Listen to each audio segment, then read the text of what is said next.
We'll call the October 16th meeting of the Arts Commission to order. Will everyone please rise, and Michael Addison will lead us in the pledge.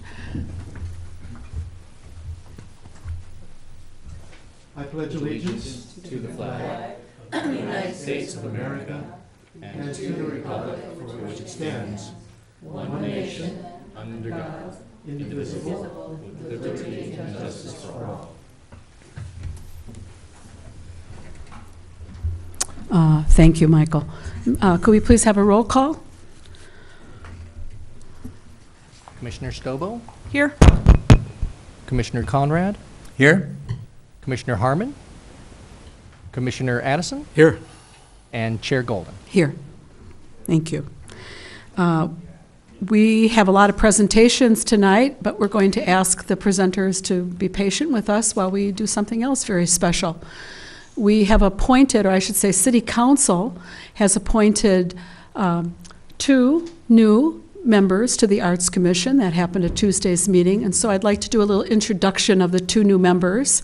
And perhaps when I talk about you, you might stand and turn and wave so everyone knows exactly who you are that I'm talking about. I will begin the same way I began Tuesday night by saying that the interview and the application process for the Arts Commission has become very competitive. And we are just delighted that we have to go through figuring out who is going to be the very best choices. And the 2 candidates that were recommended and then appointed are just a match for all the goals that the Arts Commission has set. So we're very, very excited to welcome both of them. And Pamela Grau over here. Pamela, I want to stand up and just let everyone see who you are. And Pamela will be sworn in and seated tonight. And Bobby Balderman. Bobby wants to stand up. Bobby's term will not begin until the December meeting, if we have one. Sometimes we do not have a December meeting, in which case your first meeting will be in January. But Bobby is here tonight so that she can also be introduced because she has been officially appointed. So we're going to start with Bobby. I understand she's got stuff that she can't do tonight and is going to not be here for the whole meeting, so I want to introduce you and then you can leave when you're ready. Okay. So Bobby has her BA in design from UCLA. She is a recently retired graphic arts teacher at Santa Barbara Community College, and she's a past board member for Performances to Grow On, which is a group that the Arts Commission is very familiar with because we've granted that group in the past. Here in Ojai, Bobby was the director of the youth media agency called Generation Communications. And under her leadership, GenCom won dozens of awards. As director, Bobby provided opportunities for her students to explore web design, graphic design, writing, video, photography, and also drama. So she's quite diverse in the skill set that she brings to us. She also spearheaded public education campaigns for nonprofits and government programs. And she's extremely experienced, at identifying resources such as grant opportunities. And she's done a little grant writing as well. Oh, yes. We see a fit and a match for what we're looking for right there. So she's going to really add a lot of depth and experience to our student program, our student mentor program, and we're going to put her to work expanding our public education outreach program as well. So we're going to use her skills. So thank you, Bobby. We are so excited to have you start with us. Now, Pamela will be sworn in tonight and seated, and this will be her first meeting, so that's exciting as well. Pamela has a BA in art history, and she did graduate studies at the Art Center College of Design. She's a member of the Orange County Center for Contemporary Art, and she was in charge of exhibitions for over 10 years there. And one of my favorite artists of all time is Judy Chicago. I remember when I went to see Judy Chicago's dinner party in Chicago. It was just, talk about public art, talk about a thrill. And Pamela has worked alongside Judy Chicago on community art projects. She also has extensive experience in grant writing. She developed downtown Santa Ana to be an internationally acclaimed art hub, and she'd like to do the same for Ojai. She has some ideas about bringing art events monthly into downtown Ojai by doing a pop-up type of event. And she's got the wherewithal and the know-how how to make that happen. So we are so excited, Pamela, to have you join us. We're going to get you working. So having introduced the two electees, I'm going to ask Steve McCleary, our staff representative, to please do the honors and swear Pamela in. Let me come around and I'll meet you at the lectern. Terrific. Absolutely terrific. Thank you. Well done. Stand here. Perfect. Did you bring your cheat sheet? I did. Very good. So if you could please raise your right hand and just repeat after me.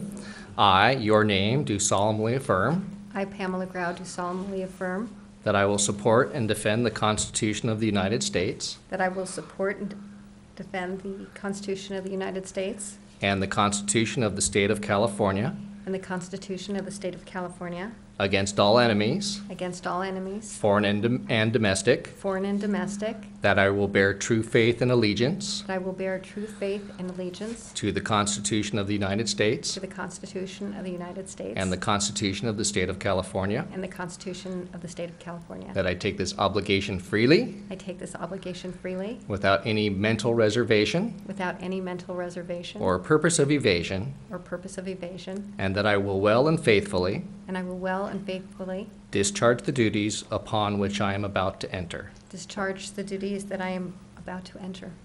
Congratulations. Thank you so much.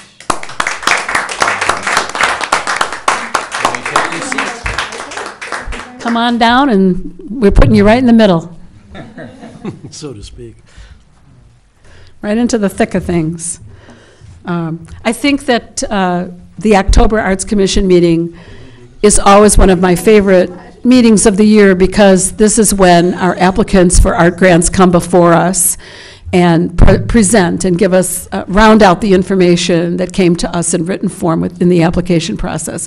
And it's always just exciting and thrilling to hear what the applicants have to say and the dreams that they have and the kinds of programs they want to put forward here in Ojai. So we're going to be doing that tonight. But in addition to that, this October meeting was doubly special because, and many of you were here for this, we also had a reception. I want to thank Michael Addison and Heather Stobo for the work they did, and Roger Conrad also, because he was very figurative in getting the displays ready and put up and all the signage. And thank you very much, all of you that worked on putting together a fantastic student mentor program reception here tonight. Michael or Heather or Roger, do you want to say anything before we go on with the public presentations? No, I don't think so. Okay, well, thank you again. It was really spectacular. And just a lot of fun. Fun evening. That having said, I'm going to turn the meeting over to Roger Conrad, and Roger, I'll let you introduce the presentations part. All right. We have a new commission member, so I just gave you all your reading materials, which are, we had 8 grants that were submitted for applicants for the grant program. And to remind everybody else, I've numbered the grants 1, 2, 3, 4, and so each person that comes up, I'll tell you which grant number to make it a little easier to find it. So the first person I'd like to have come up has talked to me, Marilyn McCandless, and she's with the Ojai Community Chorus. We've given grants in the past to you very successfully, and here's your opportunity. Good evening, everyone, and thank you for giving us the opportunity to be here this evening, and welcome to you, Pamela, on the board. I am co-chair of the Ojai Community Chorus, and I brought with me Gail Smith, who is the writer of our grant and is also a past board member and involved in publicity and publications for our chorus. We were founded almost 28 years ago by Phil Harvey, whom many of you may know of or know personally. He is 93 years old, still going strong, but unable to sing with us at present. But he is the founder of our chorus and for many years served as its artistic director. Again, as I said, he's no longer able to sing with us on a full-time basis, but he does join us in spirit every time we have a concert. We are in process right now in our fall season for our Christmas/holiday concert, which will be the first weekend of December, the 6th and 7th. There will be publicity out in a timely manner, and we invite you all to come and see what we're about. It's amazing to me when people come to our concerts and say, "My God, I didn't even know you guys existed. This is fabulous." And our goal is, we know we can hook you, but we need to get you into the door in the seat. If we can get you on the seat and you can hear our performances, we know that you will enjoy them so much that you'll want to come back. And several of our audience members who are fans and come to all our performances came because someone forced them to or urged them strongly to come and see us, and they've been fans ever since. A comment that I'm very proud to have heard was 2 seasons ago we did a show on the music of the Academy Awards and the songs of the movies in Hollywood. And one of my friend's mothers came to see her. This was a person who doesn't sing with us a lot, but she was singing this time, and her mom was from Ventura, had never heard of us or come to any of our concerts. And after it was over, she said to me, "This concert is as good as anything I would pay $100 for to see downtown in LA. Who knows about you people?" And I was very proud to hear that. We work very hard, and I think the quality of the entertainment that we produce is a very good quality, considering we average be around 25 members. Our director, Connie Woodson, comes to us every week from Studio City. She is, in her own right, a professional entertainer. She's toured with several opera companies, New York City Opera, Tulsa City Opera. She's toured with Robert Goulet, with Johnny Mathis. She owned her own cabaret in Pasadena, where she wrote and produced all of the shows. So we are so incredibly fortunate to have her as our director. And starting this coming year in 2015, she will begin her 11th year with us. No one has been with us this long. And realistically, she is only getting paid what amounts to gas money. There's no way we could even come close to paying her what she's worth, or even paying her what we should be paying her. And that's one of the reasons why we are here asking for your help in a grant. I believe, I may be wrong, but I believe we are the only performing organization that has been in Ojai operable without a stop for 28 years. We're proud of that. We would like to come back 50 years from now, well, it won't be me, but someone, and say we're still going strong. And the only reason that we wouldn't be going strong is that we simply do not have the funds to continue. And as I spoke to Roger on the phone a couple of days ago and tonight again, I said, we work backwards in business. If you're in a corporation and you have a project, someone presents you the budget and says, this is your budget for this project or for this year. And so as supervisor, it's your job to look at that budget and say, all right, we can use the funds in this manner, and to decide how all that money will be used to fund your project. We know how much our concerts cost us, and they cost us usually around $9,000 to $10,000. What we don't know is what our budget is. So we're working backwards. We know our expenses, we don't know our budget. That's because simply our budget depends on how many tickets we sell or ads we sell in our program. And we no longer have a nest egg of money in the bank. We did a concert many years ago. Some of you who've been in Ojai for a while may have remembered that the Ojai Community Chorus cooperated with Nordhoff and the Youth Symphony to produce The Messiah. And it was primarily a fundraiser for Nordhoff because their Golden Blue Singers were going on tour to Europe, and they were desperately trying to raise money. And that was a very successful concert for both of us, and the deal was a 50-50 cut of proceeds. And so we made a good deal of money from that, and we lived on that for almost 10 years, little by little. But that nest egg now is gone. And so we are lucky, we are fortunate, and we thank God every time we make enough money to pay our bills, even if we only put $5 or $10 in the bank. And I know that sounds funny, but that's my world. And two springs ago, we came up $1,800 short being able to pay our musicians and our staff and our people. Our staff is just our accompanist and our director. And of course they said, oh, don't worry, pay me when you get the money. But it's really embarrassing to be able to have to say, I can't pay you right now, and I don't know when I can, but I will.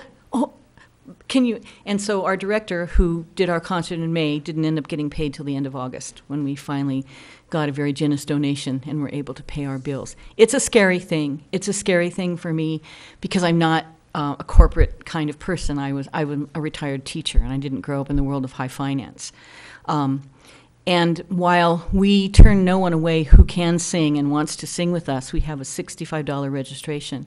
Right now, we have 26 members signed up for the season, but we don't have 26 full memberships. There were several people who came and said, it's a hardship for me to pay the registration.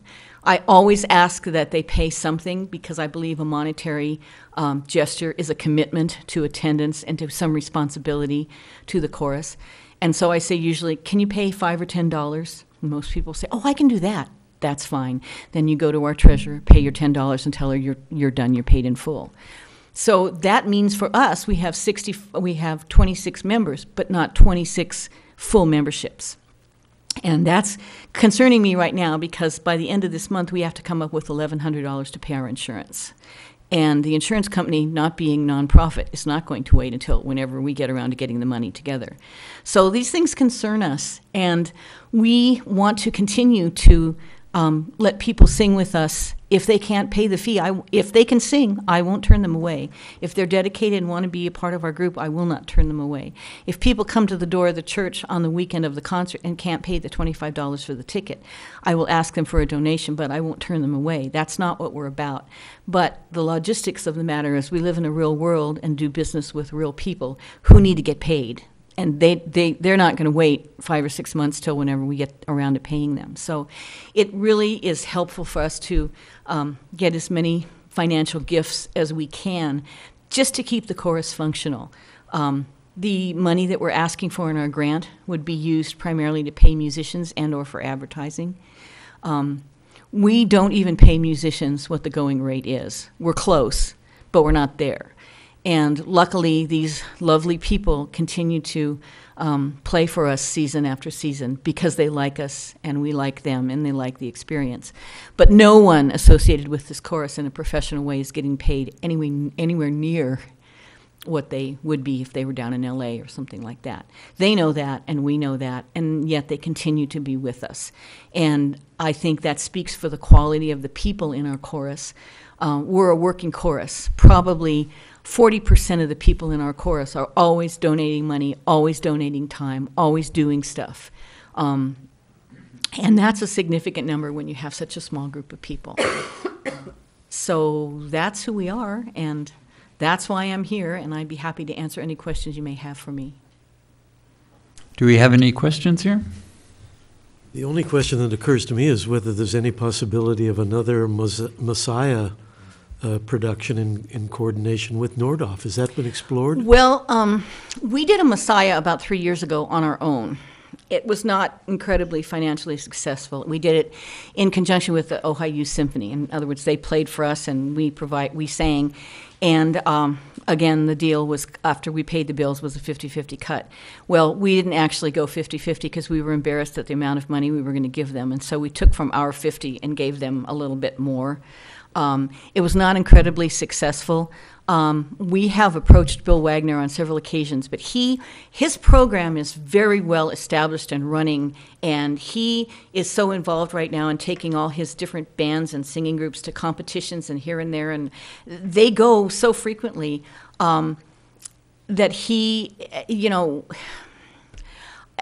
didn't seem, it's not that he wasn't amenable to it, it's just he's so busy. It's like, sure. How on earth would we fit it in? When would we do this? I think while Messiah is a very popular production, in our experience, it hasn't been a big seller for us. One thing that our director, Connie, understands, I believe, probably better than any director we've had outside of Phil Harvey himself, is the fact that people want to be entertained. Our audience is not the avant-garde musical crowd of Los Angeles or Beverly Hills. If you want to hear upcoming music from new composers that's kind of a little on the edge, it's easy to find in the LA area. People who come to our concerts, 90% of them are family members and friends. They aren't highbrow musicians. They come to a Christmas concert, you better sing some Christmas carols they know. They'll listen to some things in Latin, they'll listen to some classical music, but before they're out the door, if they don't get their sing-along and their silver bells and white Christmas, they kind of are not as happy. And Connie understands the kind of music that people will come and listen to. We do classical works all the time. We're doing some Eric Whitacre. I don't know if you've heard of him. He's a young, upcoming composer. His work is beautiful. And last Christmas we did a Conrad Sousa piece in Spanish, which was a long masterwork for him. And we've done things by, the names escape me now, but we do classical stuff all the time, mostly at Christmas. But in the spring, people kick back. They want to be entertained. Last May, we had a very successful show, one of our most successful. It was called Hollywood Canteen. And we created the atmosphere of the Hollywood Canteen in World War II. Guys dressed like soldiers and sailors. The girls wore their hair up in the victory rolls and all of the stuff. We sang the music of the 40s. We did a lot of boogie woogie. The people loved it. Year before that, I said we did music of the movies. This spring, we're doing a 1950s show. We're going to bring together all sorts of music from the 50s, and hopefully we're looking to see if we can get some teenagers to sing the boyfriend and girlfriend songs from the 50s. My boyfriend's back and you're going to be in trouble. You know, all of that stuff. And everybody's looking for poodle skirts already, and people are excited about it now. So that is our theme for this next spring. And what makes us different, I believe, from other choral groups in the county is we don't stand on risers, open up things, and sing song after song after song. We don't stand on risers at all. We're a show chorus. We're not a concert chorus. And that means we act things out. We set things up with dialogue. Connie, being an actress in her own right, always wants to have a setup for a piece or a set of songs.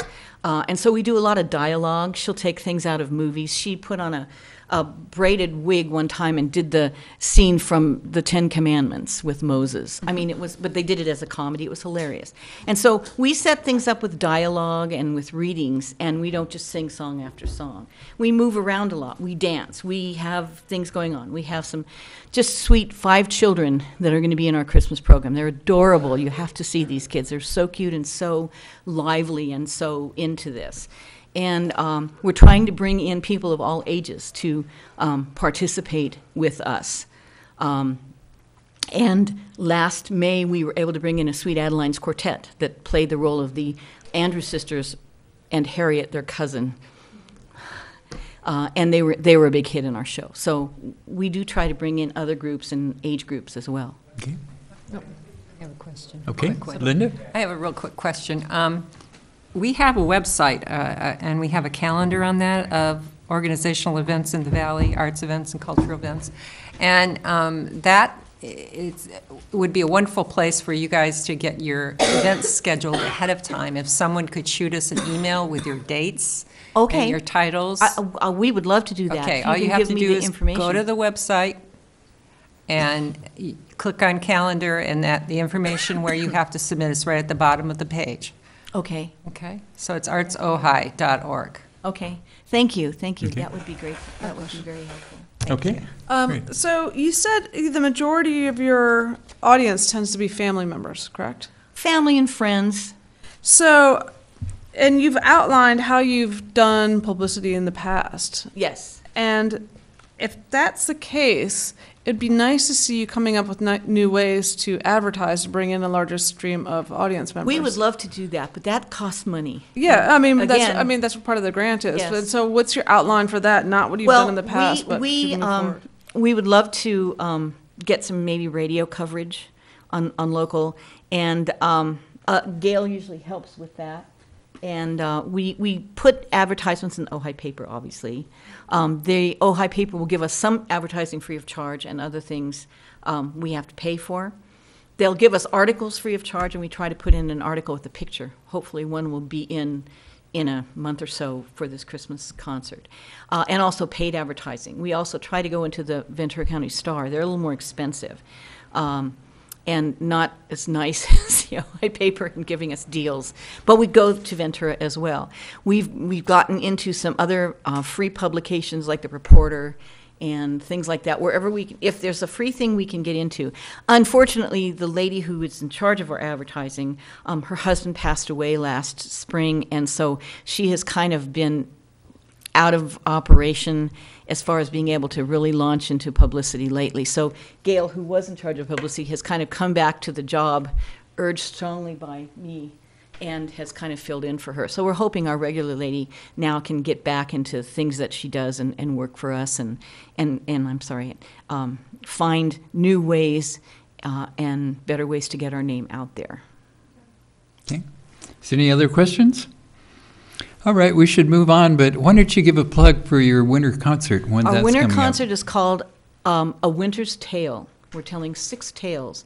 Mary's Tale, The Angel's Tale, An Old Man's Tale, which is the tale of a grandfather telling his children what Christmas was like in the old days, a children's tale, a tale for peace, and a season's tale. And each set involves music regarding those themes. What's the date? It's December 6th and 7th, Saturday evening 7 p.m., Sunday evening 3 p.m. at the United Methodist Church across the street from Nordhoff. And tickets will be available probably not, well, about maybe 3 weeks or so. And we'll have flyers out. I'm waiting for the gentleman who volunteers to do our graphic arts to finish his teaching thing coming up and get that over so he can work on a flyer with me. But the flyers will be coming out and things will be coming out. And so we invite you all to come. We need to get people in the door one time. We know if you're sitting in that chair watching our concert, you'll come back. We know. It's a proven fact. It's just getting you in there for the first time. So, again, thank you for your time, and please remember us. Okay, Thank you so much. Grace. Okay, who would like to go next? Oh, you're not going to call them in order? Not necessarily.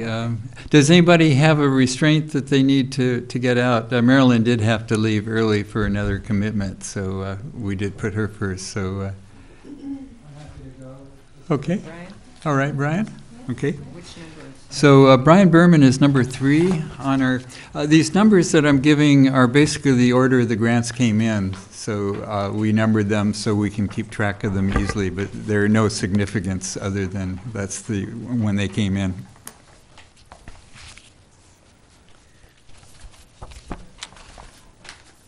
The chair is yours. Sir. Thank you. Nice to be with you this evening. I'm not a public speaker. My artwork is my voice. And so this artwork that I'm proposing as part of my presentation is a design that appeared to me here in Ojai. And it's a design that symbolizes one humanity. The major conflicts that we see in the world are a division, a separation between humans. And so this particular symbol that I've created is a design that gives a feeling of unity. So I believe that you probably observed or saw in the presentation of my work a mock-up of what the design might look like. I'm not sure what format you received my images, but was there anything included? I have the grant. Do you have an image? There is a video which will show. Oh, okay. Okay. Okay, so basically those of you who have seen my Holos design, one of which I'm wearing as a pendant, some of you have already seen it, some of you own it. Thank you very much for that. This design, which has 9 spirals, each spiral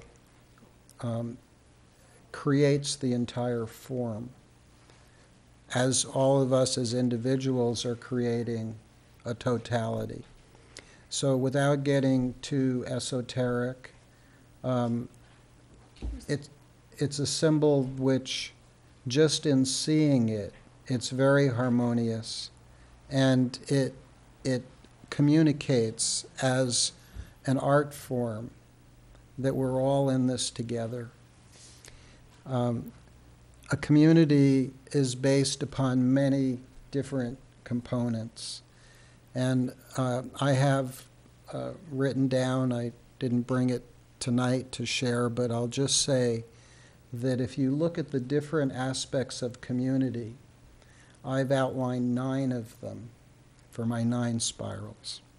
One of them would be the arts. Another one would be religion or the spirit community. We have business, we have education, we have health and wellness.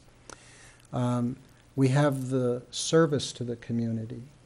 I'm not sure if I've got to 9, but you can imagine what I'm speaking about, and that all create this totality. So now I'm describing the vision for the symbol. What I also wanted to share is that since 9/11, I have been leading something called compassionate listening in the communities that I've lived. And my wife and I, we lead a program called The Art of Listening. My idea, as part of this grant proposal, is to create a program that would go into the schools in either assembly format or individual classroom material, that we would begin to teach the youngest of children in our schools, as well as all through the grades, the ability to resolve conflict, to reduce ridicule, intolerance, and I have a plan that would utilize artists to present this. So I already have artists just coming forward when they hear about my ideas to do presentations in the schools, whether it be theatrical. John Slade and his wife Lori have volunteered. Photographers, a number of photographers. I'm part of the Ojai Photography Club. And they imagine showing an image that shows intolerance and offering the opportunity for kids to talk about that and to discuss how they might better deal with those situations. Plus the compassionate listening work that my wife and I do. So this is one of the petals of this proposal. The other is that I have a committee of people who are organizing to present to the city a proposal to become an international city of peace. This is going to take a number of months before we're ready to go before the city council, but the objective is that Ojai will make a declaration to be a city of nonviolence. And what will support that are programs like I just presented, as well as art exhibitions for peace, musical performances for peace, dining out for peace. And I just want to read one little thing that I wrote in preparation for tonight. The challenges of our time call on us to act in unity for peace. We are, whether directly or indirectly, at risk every day from the destructive results of violence. Creating the holo sculpture for cities of peace is a positive step towards transmuting these challenges and risks into benefits and upliftment for all. I've dedicated my life to addressing this challenging work with inspiration and positivity. So for 45 years, I've been a peace activist, from the original moratoriums against the war in Vietnam. I was a peace marshal in Washington, D.C. And I've worked my whole life as a yoga teacher, a meditation teacher, And I came to Ojai and found this very peaceful community that has the greatness of places like the Krishnamurti Center, Kritonos Meditation Mount, Mare Mount, numerous other places of peace. And to have Ojai have that as its kind of moniker, an international city of peace, to me is very exciting for all the reasons that I've said. And in my proposal, though we don't yet have the new mayor, I even envisioned a peace challenge, similar to we had the ice bucket challenge for ALS. Well, why not a peace challenge to go out across this great nation of ours? Why not? What do we resist about peace? We all love it when we feel it, right? So, all right, so enough said. I will address your questions because this is my first grant proposal. I threw in a multi-phased proposal. It's not just a one-pointed thing. And I just ask you for your support in whatever way you're willing to participate in this coming forward and moving forward. I should say that the sculpture itself, which I realize will need approval of the Planning Commission and No. the city or some Arts Commission.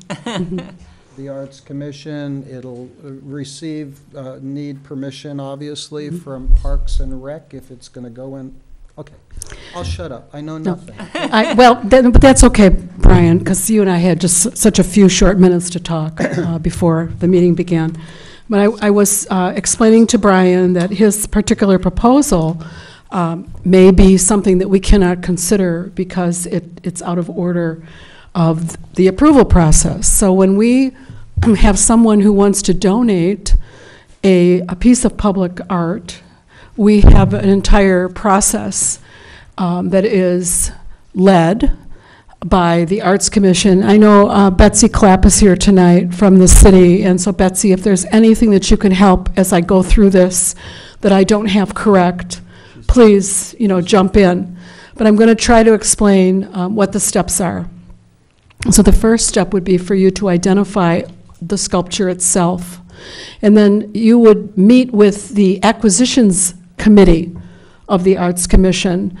The Acquisitions Committee handle donations and loans, and they would fully vet the piece. That would include information on you as the artist. It would include dimensions of the sculpture, installation particulars, the value of the piece. There's a number of points that have to be gone through and fully vetted by the Acquisitions Committee. Once that is done, the Acquisitions Committee will come forward to the entire Arts Commission and make a recommendation as to whether or not the Arts Commission wants to go forward and have that go before City Council. Now, you have indicated in your proposal that, and I'm just going to read from here, the sculpture can be installed in Libby Park or another public park. And that's, Betsy, that's where I'm not really clear. When a donation is being, when the donor and the artist is asking for that to be installed on public, a public park, public property, if it in addition needs to go through any other, I'm going to get you from back there so I can hear you, okay? Whether it needs to go through any of the other, for example, does it need to go in that case through planning? So what Brian is saying is he has a sculpture which he's saying is worth about $50,000 that he wants to donate as part of an entire. It's not a public art that goes on private piece of property because of. No, he wants to put on public property. Public art being donated to the city, and the as a question is donation. what kind of process he would have to go through if it was accepted by the Arts Acquisition, Commission. right? I have no idea. Steve, any clue? Well, I would say, and not having really heard the details on the proposal, but if it involves a hear the public word. park, I would think additionally we would want to take that to the Park and Recreation Commission. I don't believe, and don't hold me to this, but I don't believe that that would require any approval by the Planning Commission, and probably not the Planning Department as well. I mean, it would really be an acceptance of a donation and consent from the City Council ultimately to make this public improvement. You Steve? know what, the bear, I was going to say the bear, and there's also the Trimpin sculpture. yeah, those are. So those two things we could look to for president, I suppose. That's right. Correct. So I don't think that it's Wait, under. so I Linda, think- say that again about Trimpin? The Trimpin sculpture is in Public Libby art. Park, and that was public art. But that went through an entire process that had to do with public development, so it went through a Right. public art jury. Yes. This is different. This is a Elliot donated did- piece to go through acquisitions. No, but it's still going to be in a Also public go through location. Public art? No. Elliot, though, Elliot the Bear was part of a program called the Changing Art Sculpture Right. Program, and what happened with that eventually was there was such interest on the part of the public, at least as was presented to the commission, that that it not be rotated, but that it become permanent. So that was its own category. It doesn't really this category, and I've been completely immersed in the art ordinance, the public art ordinance, the donation procedures, because I'm working on that with Barbara Hirsch. Understand that a donated piece would go through acquisitions, in this case, be fully vetted, come before us. We would take it to City Council if we agreed with it. But the question for us tonight and next month in our deliberations is, can we give grant money, or should we give grant money to something that we have not yet vetted and approved? So that's where the little stick, and as I said to Brian before the meeting, I in no way want to discourage what you're doing, because I think that those of you that go on the website and see the sculpture that Brian is talking about, it's pretty phenomenal, Can I would want to have this piece. But what he's asking for is not money for the sculpture. But, okay, that's true. Do we want to, or can we, or should we give money, a grant, to something that we don't know we're going to, that will ever Okay, happen? Hang on just a Isn't minute this here. something that we should be discussing next month when we're evaluating? No, the wait. I've spent quite a bit of time talking to Brian about this, and this is kind of confusing in this grant because he's talking about so many different programs. My understanding, and correct me if I'm not right, the actual grant is going for the program to teach peace and learning and things like that, and that's where we're putting our money. Right. And That's so, where yeah. Other than that, I did add an installation figure in the grant, Yeah, you did. but all the rest of this is really for the programs in the schools. Okay.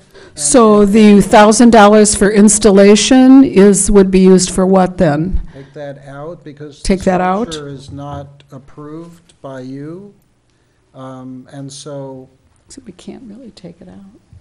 Does that Well, we apply could to just- supplies and materials too? the supplies and materials that I have is the printing of materials that will be distributed in the Discuss this next schools. Not now. And depending upon how far-reaching this goes in the schools, whether it be K through 12, and how many schools, whether it includes any of the private schools, there's 25 or 26 private schools here in the valley. It really depends. So these figures that I've come up with were really just to establish something. I also recognize that not every grant dollar that gets asked for is approved by you. So I proposed high, hoping for something. I'm sorry, go Oh, ahead. sorry. Heather. The question is, what happens if the sculpture is not approved? This is if the sculpture isn't approved, this is still essential. But you phrased it seems that you phrased a lot of it that it's going to be based around the sculpture. Well, if the sculpture does get installed and approved, there will be what I imagine there will be programs around the sculpture to also bring the this public art piece sculpture into the dialogue and understanding of what peace is about, how we all need to get along. So, Brian, may I ask, what interaction have you had with the schools about this proposal? well, I personally don't have it yet. The people that have come to me that would like to do this are primarily through the Oak Grove School, not the public schools. Though John Slade, who I've talked with, has taught in the schools, and But he's retired, he's no longer associated with the schools. that's correct, but he is Still familiar with connections. school Sure. programs and has offered to be part of this team of artists. Also, Yes, Brian, Linda. I know you have the jewelry that's the same shape. Do you have a smaller version of the sculpture? I did, but it was sold this past weekend. Oh, great. At the art, I have a very small one, which I'm happy to pass around. it back. So we can't hear you when you step away from the mic. And what, I guess we shouldn't even go into this about the materials of the sculpture because. Yeah, that's because for the another sculpture isn't discussion. really what we're Right, we're talking about. considering, the- yeah. Okay, I'm sorry, yeah. The Yeah. spiraling torus, it's beautiful. Yeah, thank you. Yeah. And as I said, this design appeared in like a revelation to me here in Ojai. So I would like it to be here in Ojai. It's already been, I've already been offered a place to install it that isn't a downtown public place. Meditation Mount has offered to have it on display. Many of you know that in the spring, winter and spring, I had an exhibition there through the International Garden of Peace. And everywhere I go, people said how incredible that was. So when you do get to see my sculptures, if you haven't seen them already, when I create this sculpture, it will be something that the city will be proud to have. I would encourage everybody to go, which I did, to go on Brian's website and take a look at his sculptures. I mean, I can't imagine that the Acquisitions Committee would not bring this to us in a positive way. I can't Right. say that, but I can't imagine that that wouldn't happen, and that we would figure out how to proceed and go about helping you with that.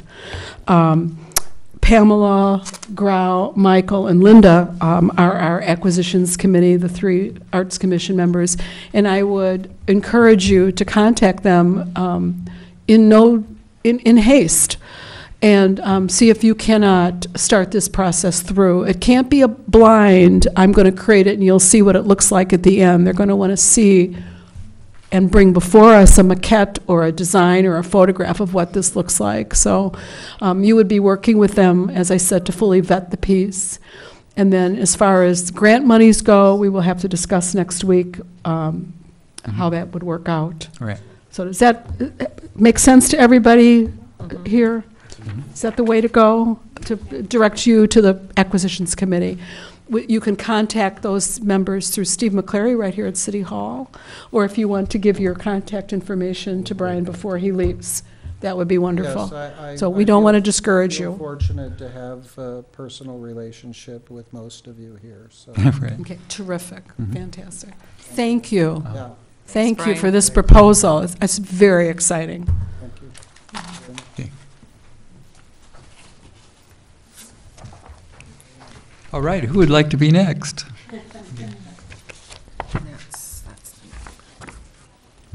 Hi, good evening. Thank you all for having me here tonight.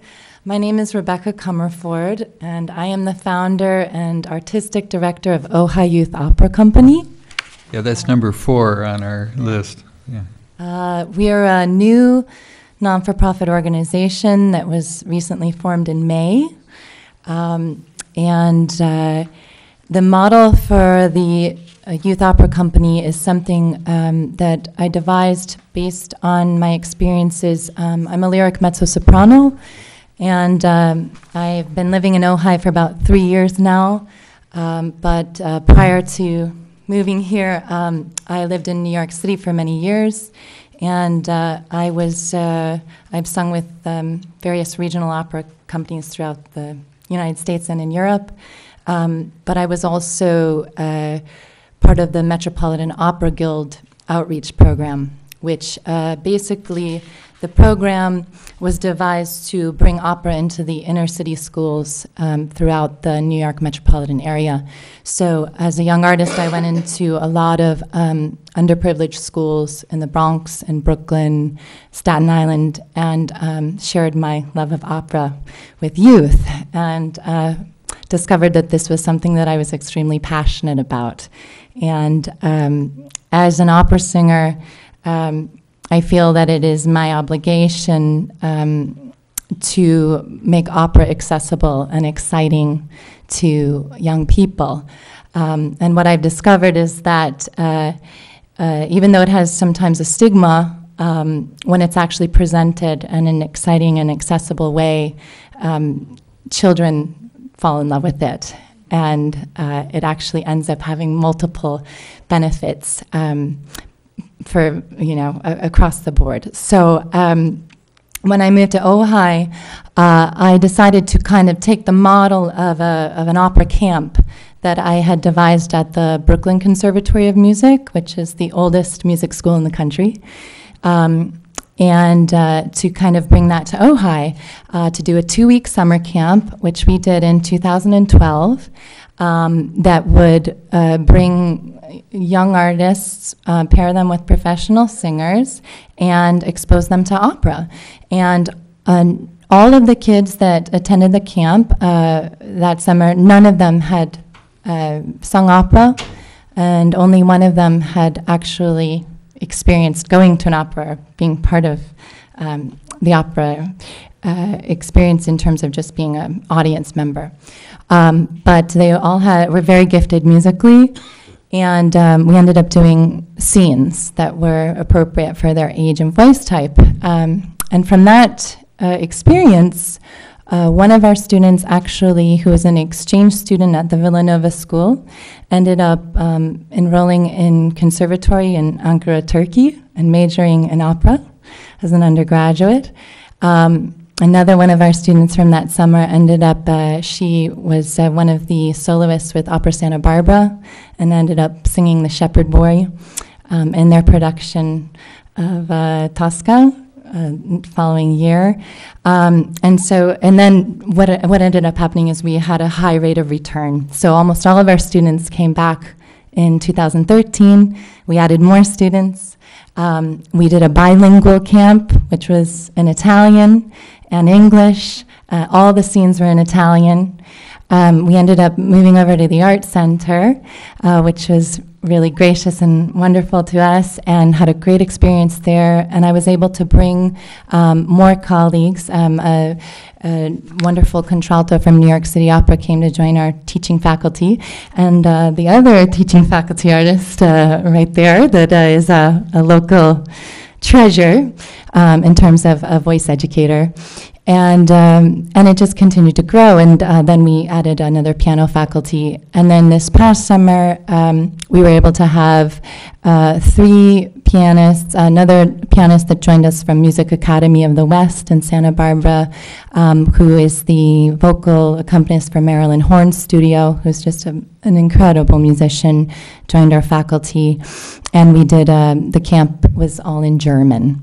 So we did all German scenes, which was kind of amazing because the kids just rose to the occasion, and we just set the bar really high and didn't tell them how difficult it was, and they just kind of superseded all of our expectations. So the camp has kind of been an incubator for what I'm realizing is becoming what I think may turn into a permanent cultural institution here in Ojai, which is a children's opera theater. And my dream is that we create a place where children can kind of discover the beauty of opera alongside singing artists of very high caliber that we bring to Ojai, and in a sense we are enriching the community by bringing a certain cultural panache to our amazing village, and in the process attracting people from all over to come and see singing, children singing alongside these really accomplished professionals. What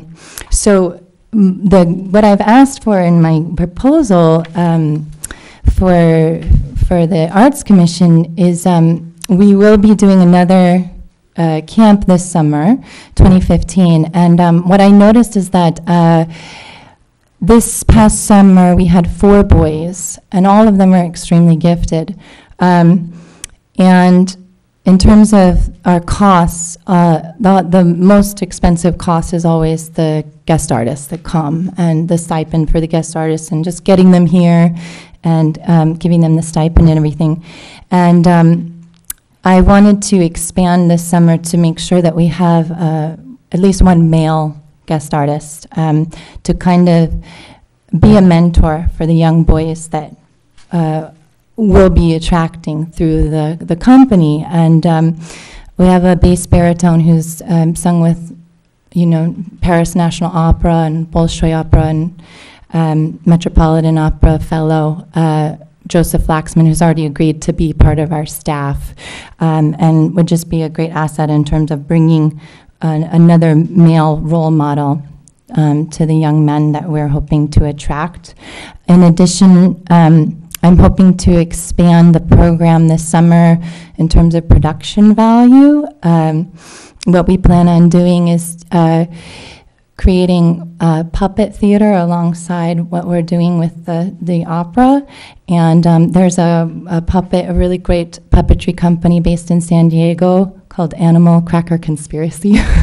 And they're puppeteers that are interested in collaborating with us. So bringing more multidiscipline aspects into the performances, as opposed to just the singing and staging, but kind of creating a more multidisciplinary experience for the children, and for the children that might not necessarily want to sing, but they might want to do stenography, or they might want to be backstage working and doing set design and things like that, where we're also casting a wider net and educating them and letting them know that opera is truly the most collaborative art form, that it involves everything, and that there's a place for everyone in the process of creating it. So that's, I think it's addressed in my proposal, but that's kind of what I was hoping for in terms of just expanding the program as we move forward. We've also had a lot of people asking us what we plan on doing outside of the summer, because everyone really enjoyed what we were doing this summer. So we're trying to expand our programs to have them continue throughout the year, doing more workshops and having, master classes and guest artists as well. We are currently rehearsing an original piece by Judith Vander. We're doing a piece of hers for a youth chorus that is all based on poetry written by children throughout the world. And so Ojai Youth Opera Company is rehearsing that right now, and we'll be doing a performance of Judith's work in November. And we're hoping to bring in stage combat people that are going to, very many different workshops, but we're continuing to expand the program beyond the summer. So, and I just thought I'd read something that was sent to me yesterday by one of our students' parents, who sent me an email and said, "Thank you. What you've done has been transformative for my child." And she just sent me a message titled, "Why Music?" Firstly, music is a science. Secondly, music is mathematical. Thirdly, music is a foreign language. Fourth, music is history. Fifth, music is physical education. 6, music develops insight and demands research. 7, music is all these things, but most of all, music is art. That is why we teach music.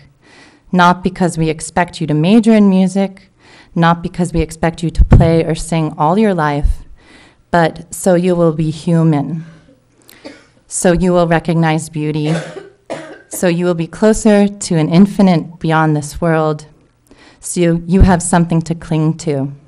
So you will have more love, more compassion, more gentleness, more good.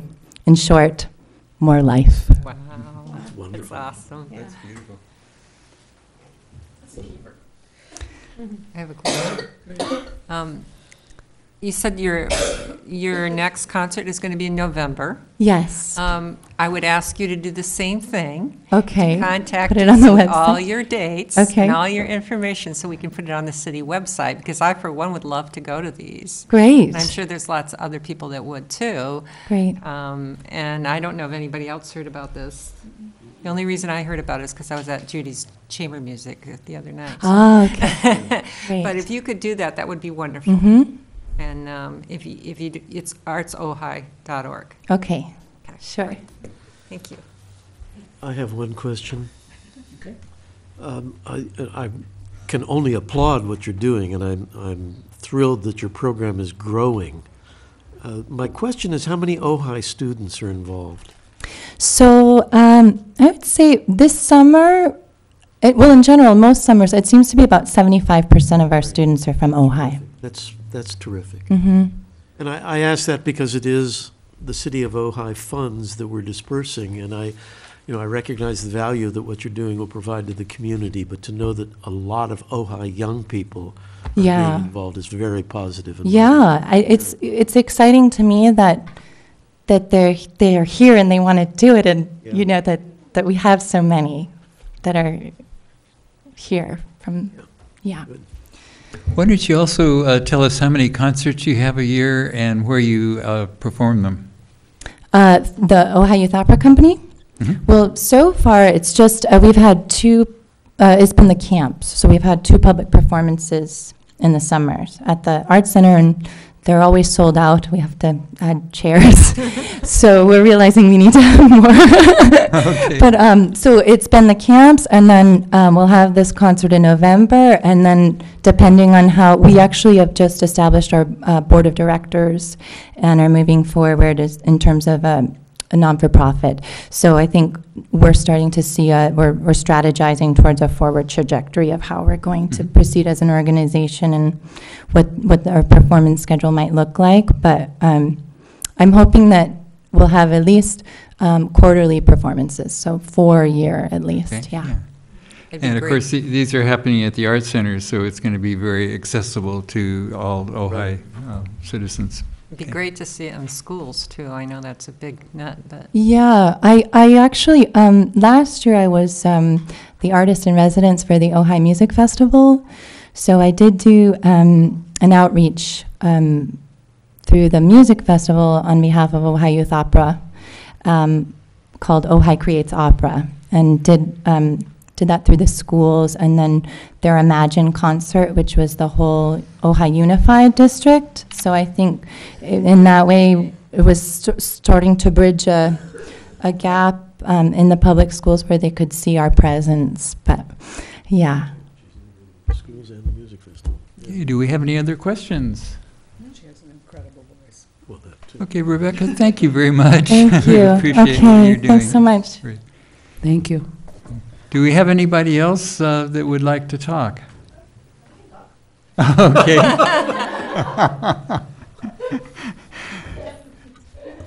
You must be a performer. Okay. Well, I usually sing when I. But, Oh, we could take that too. Well, wouldn't that be great, huh?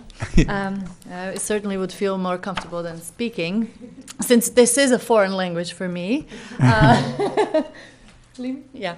Well, I'm here to represent actually 2 entities. One is Ojai Youth Choir, that is through OES Theater, which I'm proud to lead and form. And this is our 4th year in existence, and first time we are asking you to help us. It's been growing. Kids want to sing for obvious reasons, and some maybe less 8. obvious. But music is, as Rebecca stated, extremely powerful vehicle through which we just connect. We connect with each other. We connect not only with each other through singing together, but also with audience through connecting with their emotions as they are connecting to music that we perform. So as a performer, I understand that very clearly. To me, that's clear as a day when I'm on stage and when I perform and connect with audience members. It's just a magic. It's a new thing that is being created between two sides. And to be able to hopefully grow that in youth is, I could not be happier. I'm a dedicated music educator. I work at Thatcher School as a voice instructor there. I work at Monica Ross as a music teacher there. And of course, Ojai Youth Opera and OES Choir. So more the merrier, I say. Let's just have as many people singing as possible. As far as this particular proposal, I'm hoping for your support for the next year.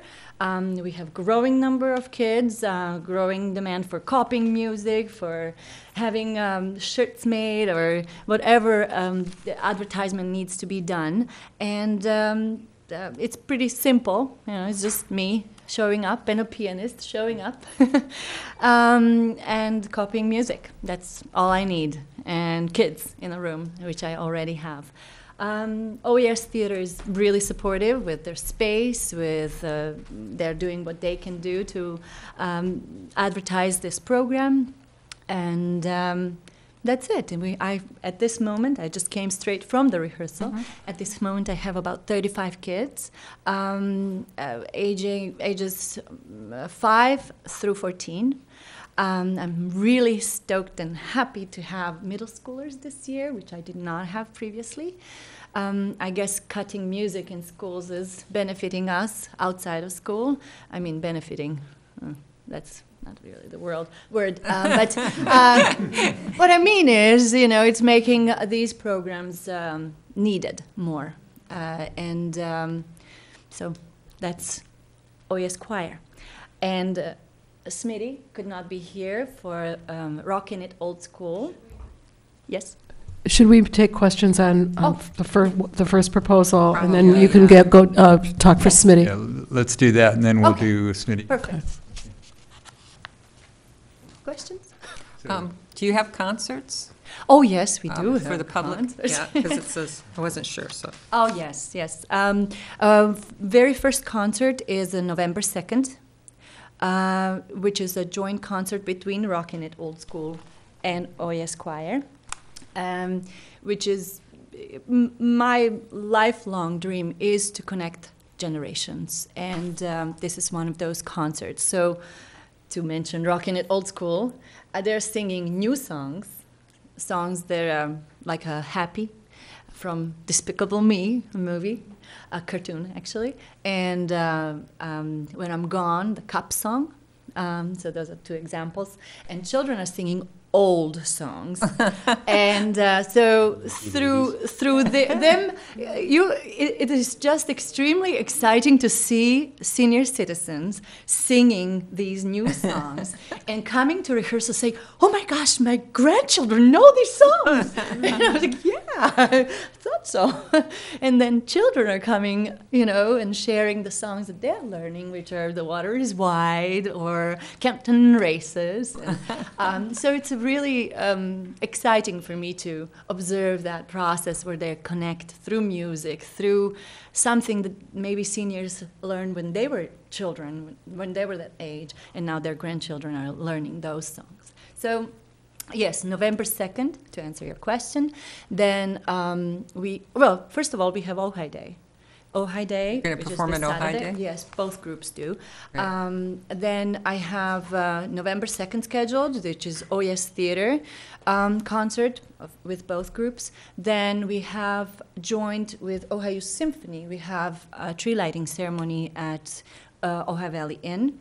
It's been super successful.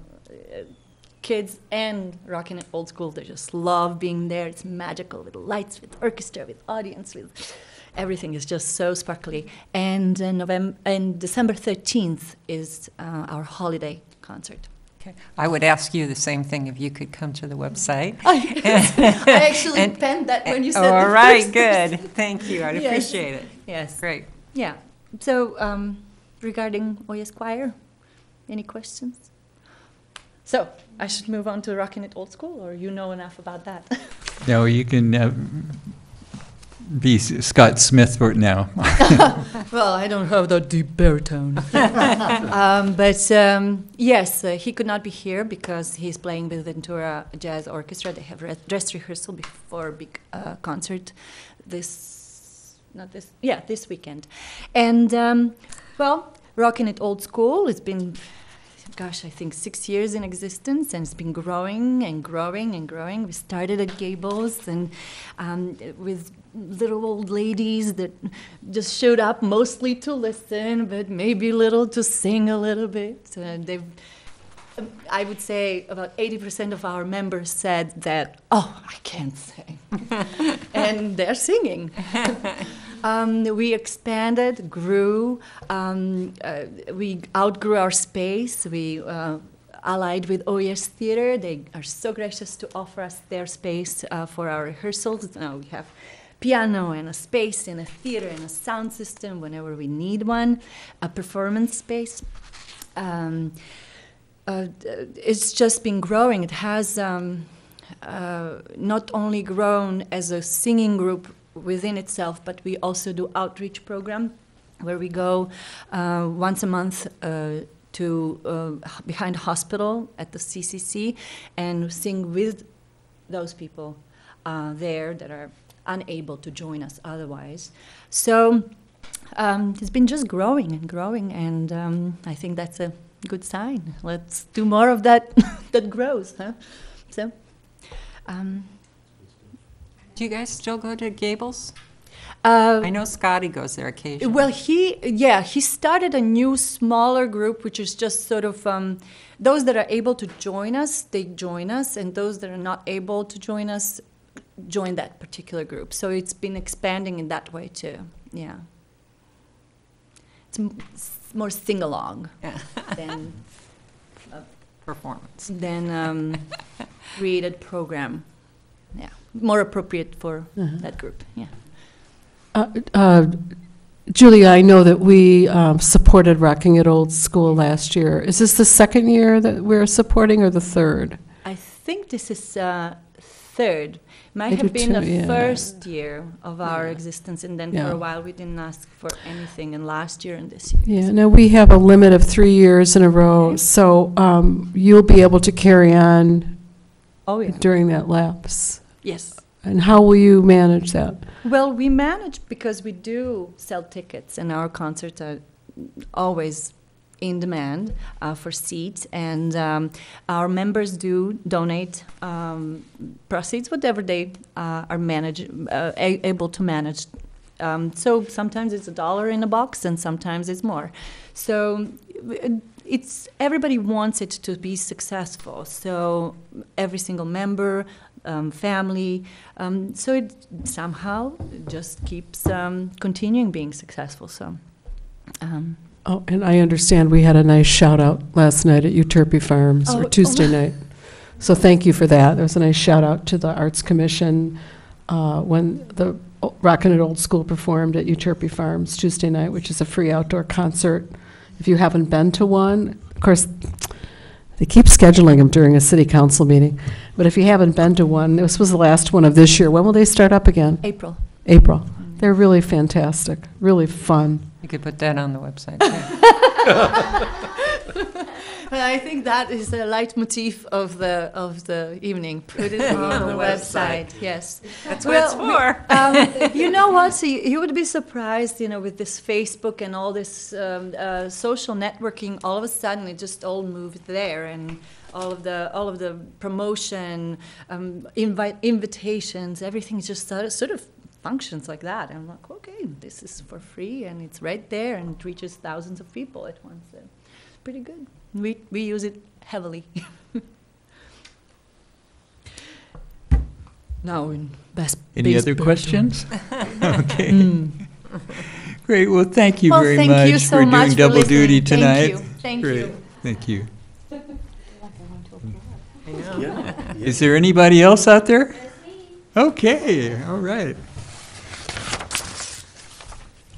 So who are you and who are you representing? Hi, I'm Mary Sequoia Hamilton, and I'm right. representing Ojai Word Fest. And also, hi. Okay, that's number 6. Yay. First of all, I want to say thank you to all the art commissioners for your time and volunteerism, especially for the arts. So needed, so appreciated. Okay, so I'll start with Ojai Word Fest. This is our 5th, we're going into our 5th year. And it's basically a literary festival for the Ojai Valley and also the regional area to invite people to Ojai to see what a dream destination this is for writers. We specifically hold the festival during the off-season to bring tourism to Ojai. And we work with established authors as well as new writers. And we help to encourage their craft. We also work with anything that has to do with words. So we work with songwriters, and we've had Smitty and Julia at our event over the last couple of years, and other songwriters. We work with playwrights. We work with novelists and memoirists. We work with poets. We try to be an umbrella organization in that we don't position ourselves as competing with the music festival or the Ojai Playwrights Conference. We actually support them and invite them to come if they want to do anything at our event to help promote their other festivals. So we like to be a team player in the community. We work off of, we're completely volunteer run. We have no budget, and we've done that for 4 years, going to our 5th year. So we really appreciate the funds you've given us in support over the last 2 years. This is our 3rd year asking for your support. And when we first started out, we went to the Ojai Valley Inn, and they said, we want to be the main sponsor of your event. And then they were also going through some changes in management at the time. You might know about that over the last 4 or 5 years. And they said, go ahead and do it out in the community, and if you can establish yourself for 5 years, we'll come back and we'll support you in a big way. So your support this year would really help us get over the hump, go forward into looking at some bigger sponsors. But we've really appreciated and needed your support the last few years. We have a program, and we sell ads in our program. So we do get some money from that in order to offer some classes. We offer a lot of free classes at the library. I think we've had something like 30 free classes over our event. Our event has about 50 events in about 4 days. We started out with 9 days, and we realized that was too much. It was 2 weekends and a full week. And even though it did accommodate a lot of different people who were coming up for the weekend, it was just too much for this being volunteer run and no budget. So we've scaled it back to a Thursday through a Monday or a Thursday through a Sunday. We're still deciding on that. 3 or 4 days. I wanted to talk about one of our newest programs. We try to do something different every year. We keep what really works, and we let go of what doesn't work. I first want to mention some things that really work. We always have our opening night celebration at Bart's Books, and we have kind of like an American Idol competition for spoken word artists. So we have people who are poets, people who want to read some of their journal entries, people who can spontaneously on the fly create something, and they compete against one another. We have judges who vote, and at the end they get things like Casablanca wine or a gift certificate from Sushi Marina, or different places in town that would help out with prizes. Probably the most successful of WordFest is our writing workshops. And that's probably because that's the most dear to my heart, is helping writers. And we established the Ojai WordFest with Brett Bradigan, who had just come from the newspaper right about the time he was starting his magazines, and Roberta Ray, who started Made in Ojai. So we're the three founders. And I have a background in international special events.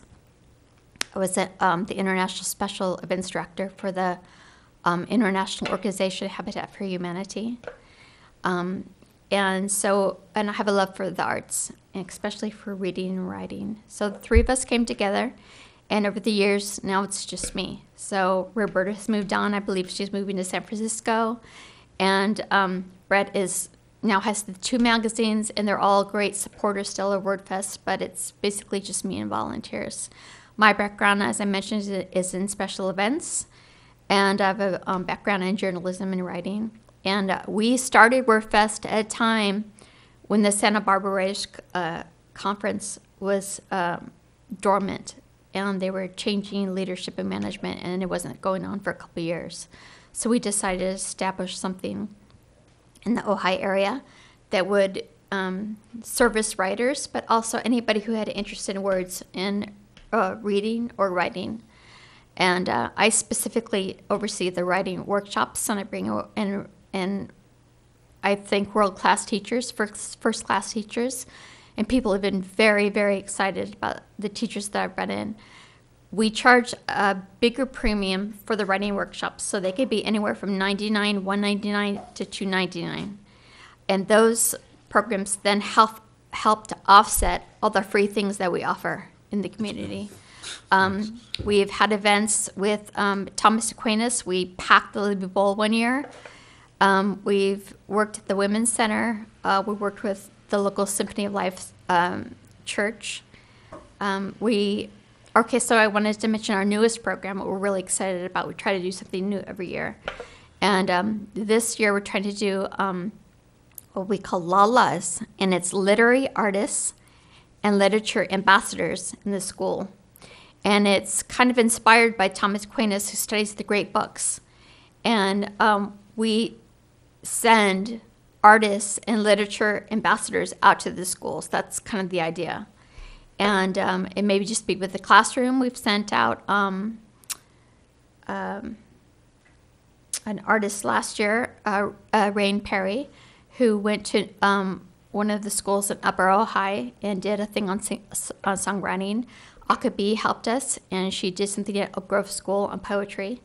So it's really any kind of literary artist, and any kind of, if somebody just has wants to do Dante and wants to share that, that would be acceptable as well. So we just tried it out with 2 artists last year, and this year we want to really reach the youth, and that's what we want to do with WordFest.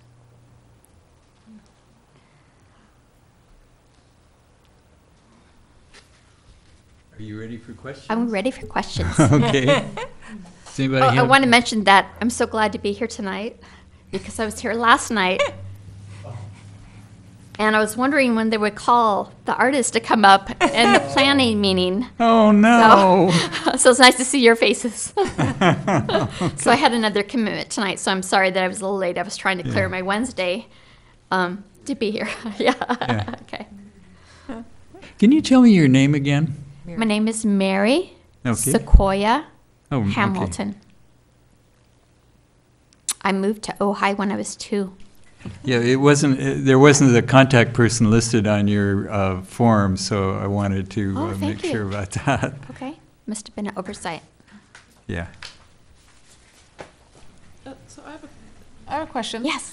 So this will be your 3rd year in a Yes. row. Yes. And I know you're hoping that this will carry it and the inn will step in, but Yes. What's your plan if that doesn't happen? Well, that's a really good question. We have been used to developing programs on a shoestring budget or no budget, so we're used to that anyways. But this year I've applied for So I'm starting earlier to start with grants and asking for money. So I'm starting now in October, whereas in the past I've started in maybe February, and people said, oh, you know, we made our budget last year and we don't have any money for you this year, but ask again. So we've just been doing the best we can for the last several years, but this year I'm more strategic about asking for the money, because at this point we're all a little bit exhausted from doing it for free, and so much like love goes a long ways, but we like to really like make sure we have money to promote the event. We've done a lot of word of mouth and social media, but we really need to have ads like in magazines besides Ojai, you know, Santa Barbara and Thousand Oaks and things like that. So it's a good question, and I think it's going to take a little strategy to figure that out, but we can always have a large event that offsets some of our free events. May I make a comment? Yes. And I mean this in you know, a very open way. Yes. But I have gone crazy trying to figure out where events are. Impossible to follow the calendars the way they've been printed out. Uh-huh. I mean, I just wish it was like this day. Oh. This is what's going on this day, but it's like a booklet, and you've got to like go through it and search and what. And anyway, I've just had a real hard time, and then finally thought, well, I give up. It's Just really good just a little feedback. That's great feedback. I've got that feedback as well, so I brought some examples. Yes. You weren't the only one. You know, sometimes when you're too close to an event, it makes sense to you, but when somebody else looks at it, they're like, where is this being held? That's been one of our challenges, because we're not like the music festival, which is at Libby Bowl. We are bigger than what we look like. We bring about 2,000 people to 4,000 people to Ojai. But you would never know that, because we don't have one event where everybody gets together. We're, you know, at the well, we're at the, you know, all the different places around town with maybe 10, maybe 50 people in attendance. Sometimes our poetry nights and our nightly events will have 100 to 150. There's no one event where everybody gets together. So in the past, the first year, I couldn't even follow the program. There was too many events. It wasn't just you. The year before last, we made it like kind of like a farm bill. I grew up on a farm where there's auctions. So you could kind of follow it by the day, you know, Monday, Tuesday, Wednesday, Thursday. We wanted to make it really clear. And then last year, we wanted to save on expenses, so we made this at the Ojai Business Center. And it's just a very easy, this is a mock-up. It was a very easy, yeah. Where are those distributed? We work with the distributor who distributes the Ojai magazine. We pay him, and he distributes all over Santa Barbara, Ventura. For the public that may be watching, let's say that, so it gets recorded, where would people find this calendar for Ojai Word Fest? Anywhere where you would see the Ojai Valley magazine or the Ojai Monthly magazine. Okay, so any place where you're picking up some of the free quarterlies and monthlies that are distributed in Ojai. Do you have plans to get those out in addition to those locations? It depends on the budget. You know, like taking them in and asking shopkeepers if they'd have them on the counter, and area hotels and motel. You do? Okay. Yeah. Thank you. So it's mostly going to be 11 by 17, and it's really, with 3 or 4 days, all the events on here. This is just a mock-up. All right, give this one to you. Are your events listed also on a website? Yes, the website is very robust. We have YouTube videos, and we have social media, and we have sign-ups for blog posts throughout the year. So people like write different things about writing, and they're on there. So we have. Linda, are you going to make her get it on the web thing? She has been in the past, but Yeah. it would be nice if you'd send me the details, Sure, and then I can put it on the website. Yeah, I love putting it on your website, so we get a lot of exposure. Yeah. Any other questions? Do we have any more Wordfest? questions? We're very familiar with the marvelous work that you do since Oh, we thank funded you for you. the last 2 years, so. And you know, we're always open to feedback. I thought you had excellent feedback in the beginning. It was just too ambitious. There was 3 of us, and I think we had over 100 events. And we also let if somebody had an idea of an event they wanted to do, Said, it's "Sure." always been that way. You can do it. Just let us know. We'll put it in the magazine or in the program.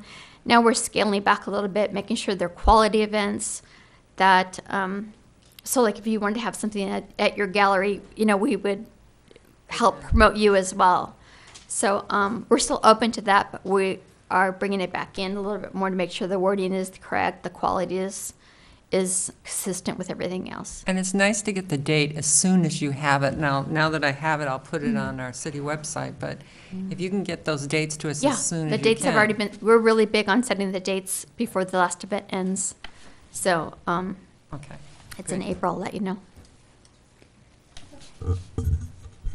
Okay, well, thank you very much for hanging out with us so late tonight, too. We really appreciate it. And then I'm also representing an individual request, and that is because I'm a writer, and I've helped through WordFest, helped I think about 12 people in Ojai get published. I got published through Penguin last year, and I've helped other people get either self-published or like major publishers. So as I mentioned, one thing that's really dear to me is the writing workshops, and my personal application is to be funded to bring in a world-class teacher. And how I envision that is that the people who can pay will pay for it, and it will offset with your support, offering this also free to the community. I'd like to see a really high-class quality workshop instead of people who just can afford it, people who have a lot of desire who can't afford it. In the past, I've given scholarships, and from that was one person was an incredible, we realized just in a writing workshop she came to, she started doodling and making little pictures of all of us. And we said, you should do a graphic novel. And by the next WordFest, she was published as a comic book artist, as a graphic novel. So you never know who's going to have, passion for writing and what kind of form it's going to take. So I really like to get some free workshops out to the community who are like really great teachers that teach at UCLA, USC, and who are known in the circuit as being the best writers in memoir. So telling your own story, telling your personal story, but it can be as different as putting it in a graphic novel or poetry or an anthology or a traditional book or ebook. So that's my dream. And this would be I believe, the third time you would be sponsoring me as an individual artist as well. But you're bringing somebody in for the workshop, is that what Oh, you're yeah, saying? it wouldn't be me. I kind of look at myself as an organizer and as a producer. student. I like to stay as a student, so I'm not the one, I can lead workshops, but I like to be a participant. Do we have any questions on this individual grant proposal? Did you get the venue yet? You said you were still working on No, that. that's one of the things in question is always the venue, because that can be anywhere up to $500, depending on how big the group is that you need. So, World University, I think, charges $450. I'm looking at bigger events, bigger venues. I've rented out the auditorium across from Mizzou's. So, Chaparral, yeah? yeah, Chaparral. They all cost money, and then you have to get in the acoustics and the mics and stuff like that. So The Art Center is very reasonable if they're available. if they're available, I've checked with them already for next year, and they're not available. Oh. Yeah, so How many people are you expecting for this? at least 2,000. Again, it's hard to figure Well, out how just many for people this come. workshop? Oh, for this workshop, I'm hoping 100. Okay. But even if it's like 40 or 60, it's 40 or 60 people who Yeah, didn't so have that's access quite a to bit writing their to own personal story Find a before. place for her. Yeah. And who was a presenter or a facilitator last year? Which program? For the free workshop. The free workshop? The free workshop. Did you do that last year? I had probably about 30 free workshops last year. Oh, okay. So it's not just one workshop. It's a This particular thing I'm asking for is to bring in a high-end writing teacher from like USC, or somebody who's won awards, and it could be at like Chaparral, where it's bigger. We can have big tables brought in, and they can reach a big group. So, and it could be like youth, as well as maybe seniors from Gables to like all of this in between. This is not the same one as you did last year, then? It's the same concept, Oh, but no, a different thank you for asking. The one I did last year as my individual, that was done at the Ojai Library. And I decided to bring in another person, and we talked about things to say and do before you die, kind of like what to do on your bucket list. Yeah. And we help people learn how to write a little bucket list and then take that home and put it in their safe. They might write their favorite memory, their 5 favorite memories of their life, or the 5 favorite possessions they own, and we encourage them to put that in there next to their will. Because a lot of times when I know my parents have passed away, and you think later on in life, what was their favorite dessert, or what was their favorite childhood memory? Mm-hmm. And you can't go back and ask. So that was part of the bucket list program, is to write down things that were special. Did you have pretty good attendance for that one? We had probably about 60. You know, so it was packed. The library was packed. Wow. Cool. Neat. All right, do we have any more questions? Okay, again, thank you very much. Thank you also very much. You made it. Yeah. Yeah. Thank you, Mary. Great. And I've never been to a planning meeting. Once is They weren't enough. very creative. Yeah, once enough. Thank you so much. Thank you. Thanks. Blackened me. Is that your foot? Okay. Okie dokie. Anything else, Roger, before we move on? Well, you mean we're not going to adjourn? No, I just want to reiterate that No. if you haven't contacted your particular people and to keep on top of it, or if you think of any other questions to the people that you've been assigned to. In Pam's case, we're not assigning you anybody because you're coming in a little bit later. Okay. But you will be voting on the grants next week. And next week, we are going to have to decide how to break this money up, and we'll discuss each grant. So, Which day next week? Next Oh, month. next month. Yes, okay. at our next meeting, we will actually Is that open to the public? pull down the chalkboard and, everything's open to the public. I'm sorry, Heather, what was that? Third Thursday of every I was just asking if it was open to the public. And every day. Absolutely. Yes. It's a public meeting. Yeah. Yeah. So be sure and bring your copies of the grants next week, too. Okay. Okay, moving right along, we're actually going to kind of go backwards a little bit because we had presentations twice on the agenda, and we're going to go to approval of the minutes of the September 19th meeting. Now, we've got 2 different dates on this, and Steve has stepped away. Who's got a calendar handy? What should it be, September 19th, which it says on the agenda, or September 18th, which it says on the minutes? Anybody know? Heather, I see you have a phone there. Maybe you have a calendar on that. That'd be very helpful. You have 2 different dates for straightening that out. Oh,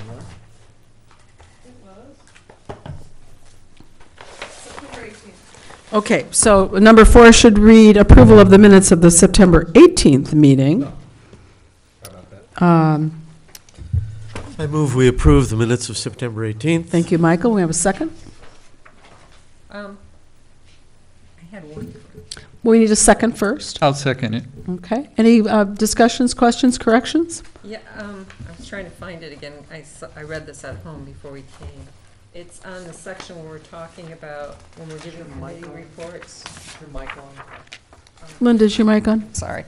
I read it at home, so now I have to find out where it is. It's about committee reports, and it's under public relations, so that would be which page? Top of page 4. Top of page 4. Oh, there's quite a lot on page 4 under public relations. It's just where it says, refers to the cultural events calendar as giving advertising, and it's not really advertising, it's more information. So I kind of like the wording changed on that. Which paragraph is that, Linda? Looking. Oh, you haven't found it. Okay, let's see if we all find it. It's the 1, 2, 3, 4, 5, 6 paragraph down, second line. Advertise. Where the paragraph that starts with Commissioner Harmon asked for support. Yeah. Advertise is not, Can you want to give us some new wording on it, Linda? Publicize. publicize is better. Yes, that's perfect. So we'll change advertise to publicize. Steve. Okay. Thank you for checking Any that. other corrections, additions to the minutes? All those in favor of approving the minutes as corrected? Aye. Aye. Any opposed? You would need to abstain, Commissioner Grau, since you weren't at the meeting. Correct. Commissioner Grau has been noted as an abstention on that vote. Okay, so the minutes are approved as corrected. Let's go on then to Heather. You want to give a report on City Gallery? If no report, that's fine. We can just go on, but if you have one, that'd be great too. Oh, it's going to be long and lengthy. No, it's we just installed the new show, which is all the work from the student mentor program. And as you can see, the mentors are in here, well, 2 of them, and then there's continues down the hallway. And actually, I think it's a really great show. Yeah. Looks beautiful. It is. It's a really exciting show, and I had the pleasure Tuesday night of previewing it so that I could talk about it at the city council meeting, and I could tell that the public and the city council members were really delighted to see that work up, and we encourage them to come to the reception tonight as well. So thank you. Wonderful show. Wonderful show. Are we going to do a press release on the work that's up? It should have gone out. I think there Oh. was. It was in the paper. Yeah. It was in the paper. Okay, Steve, did you see that press release? You do remember that all Actually- press releases should go to the chair and to the Yeah, and to actually, Steve McClary Linda, before they go to the paper. Linda sent it out. The mentor program. No, I'm not talking about a press release for the mentor program. I'm talking about, are we going to do a press release for the City Gallery Yeah, show? but I thought the press release It covered encapsulated. everything. Yeah, it really did. It covered it all. everything It and covered it all. invited everybody to the reception. And said that it's open and what months it's open, how long it'll be up. Okay, terrific. Yes. What paper was that in? Because I missed it. The New York Times? That's right, that's my byline in there. No wonder I missed it. It was in the Ojai Valley News. No, I meant what issue? I'm not sure what Like date what- it was. It was last week, this week? Oh, it was in last week? That was last week. Okay, I'll look for it. Okay. Thank you. Commissioner Hirsch is not here to give a report on public art, but I will give a very brief report in her absence. And Steve and Barbara and I continue to meet, and we are pretty much finished with a rewrite of the guideline document for developers, for private developers, for public art. There's 2 more pieces to that I'm working on. One is the application so that it will match the guidelines. Currently, they don't match. And we also discovered that when developers, private developers come into the city, that the first packet that they're given, which is actually only 1 sheet of paper, and gives them quite a lengthy number of things that they have to do if they're going to be applying for a permit for a development, does not include anything about public art. So we are also going to write up a very short paragraph that we hope City Council, if it's needed, to go to City Council for approval, whatever the procedure is going to be, we're hoping that that will get stapled onto that sheet so that when developers come in, they know right from the get-go that there is a public art requirement if they are over a certain amount of money. So that's what we're working on. Yeah, I believe once that gets approved by the Arts Commission, we can apply that administratively. Yeah. Is there a dollar amount that they It's a must? percentage. A percentage? Yes, there is. And I don't want to go too deep into this because I'm going to do it later during commissioner comments, but we're going to talk about the kinds of materials that new members will get that will help them learn all those things that seem right now very mysterious to you, I'm sure. Public relations, Linda. Okay, I'm just reading down my list here. Nobody was there. I think for the easiest thing, if everybody had time to look over the letter, we could go over that really quickly. You had it in the packet. Should I read it? Do you want me to read it? Sure. Did everybody read it, or do you want me to read it to you? I haven't read it, but. Okay, this is concerning sending it out to our, everyone I've listed, that I list, many of the organizations I list on the cultural calendar, we list on our website. We would like to have them reciprocate and link their website to ours, put our link on that. It just seems fair if we were publicizing their events, that they would do this, you know, put that on there so their viewers will know, oh, hey, I can check out and look what else is going on in Ojai and click on that link. So we came up with this letter to send out, and it's just a prototype, so if it doesn't meet with the muster, we can make some changes. But it's enclosed in your packet. Basically, it says, Dear Ojai Cultural Organization, obviously we will fill in the blank. You are receiving this email because in the past we have listed your cultural events on our Ojai City Cultural Calendar at www.artsojai.org. We provide this service free of charge as part of our mission to promote the arts in the Ojai Valley. As part of this mission, we are asking you as a benefactor and in the same spirit of public service to include a link to our calendar in return. This will help drive traffic that will benefit the entire city. I would appreciate a notice by email after you have established a link on your site for our records. If you have any questions, please feel free to contact either myself, Linda Harmon at lhart412@roadrunner.com, or Deputy City Manager Steve McCleary at ojaicity.org.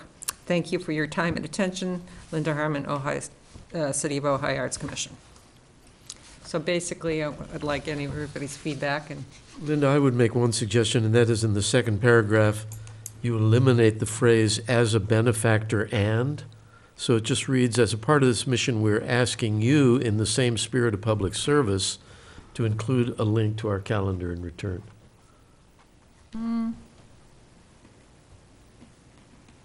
And your thoughts, Michael, for that? Well, I think it's confusing, asking you as a benefactor. That implies that they are giving something. they're benefiting. They're a benefactor. They're benefiting by our listing their events on our cultural calendar. But if you say in the same spirit of public service, you're saying the same thing, so it's redundant. Oh, well. So I'd eliminate as a benefactor. Yeah, and I think in the same spirit of public service to include okay, a so link.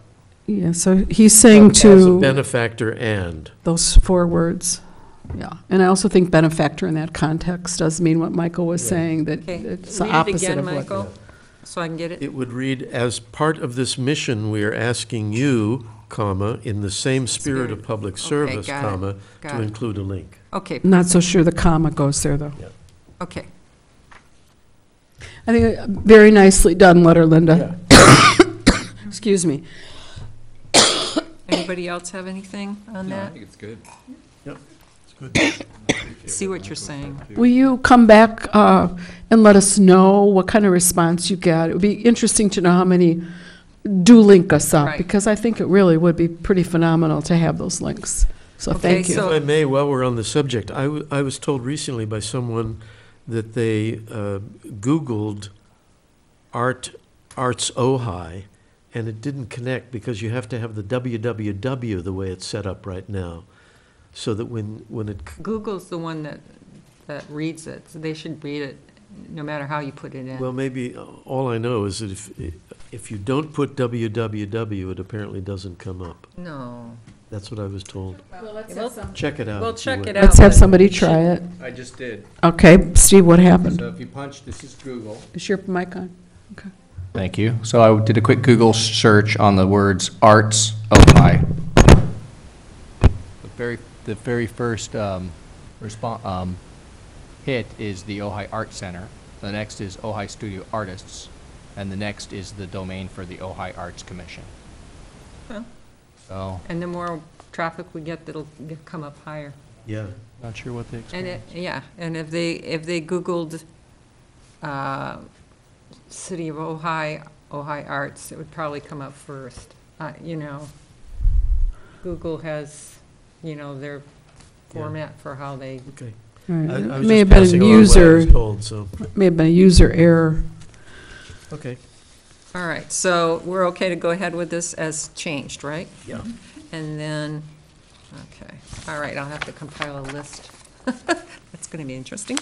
Okay, so next, Along that line, why don't we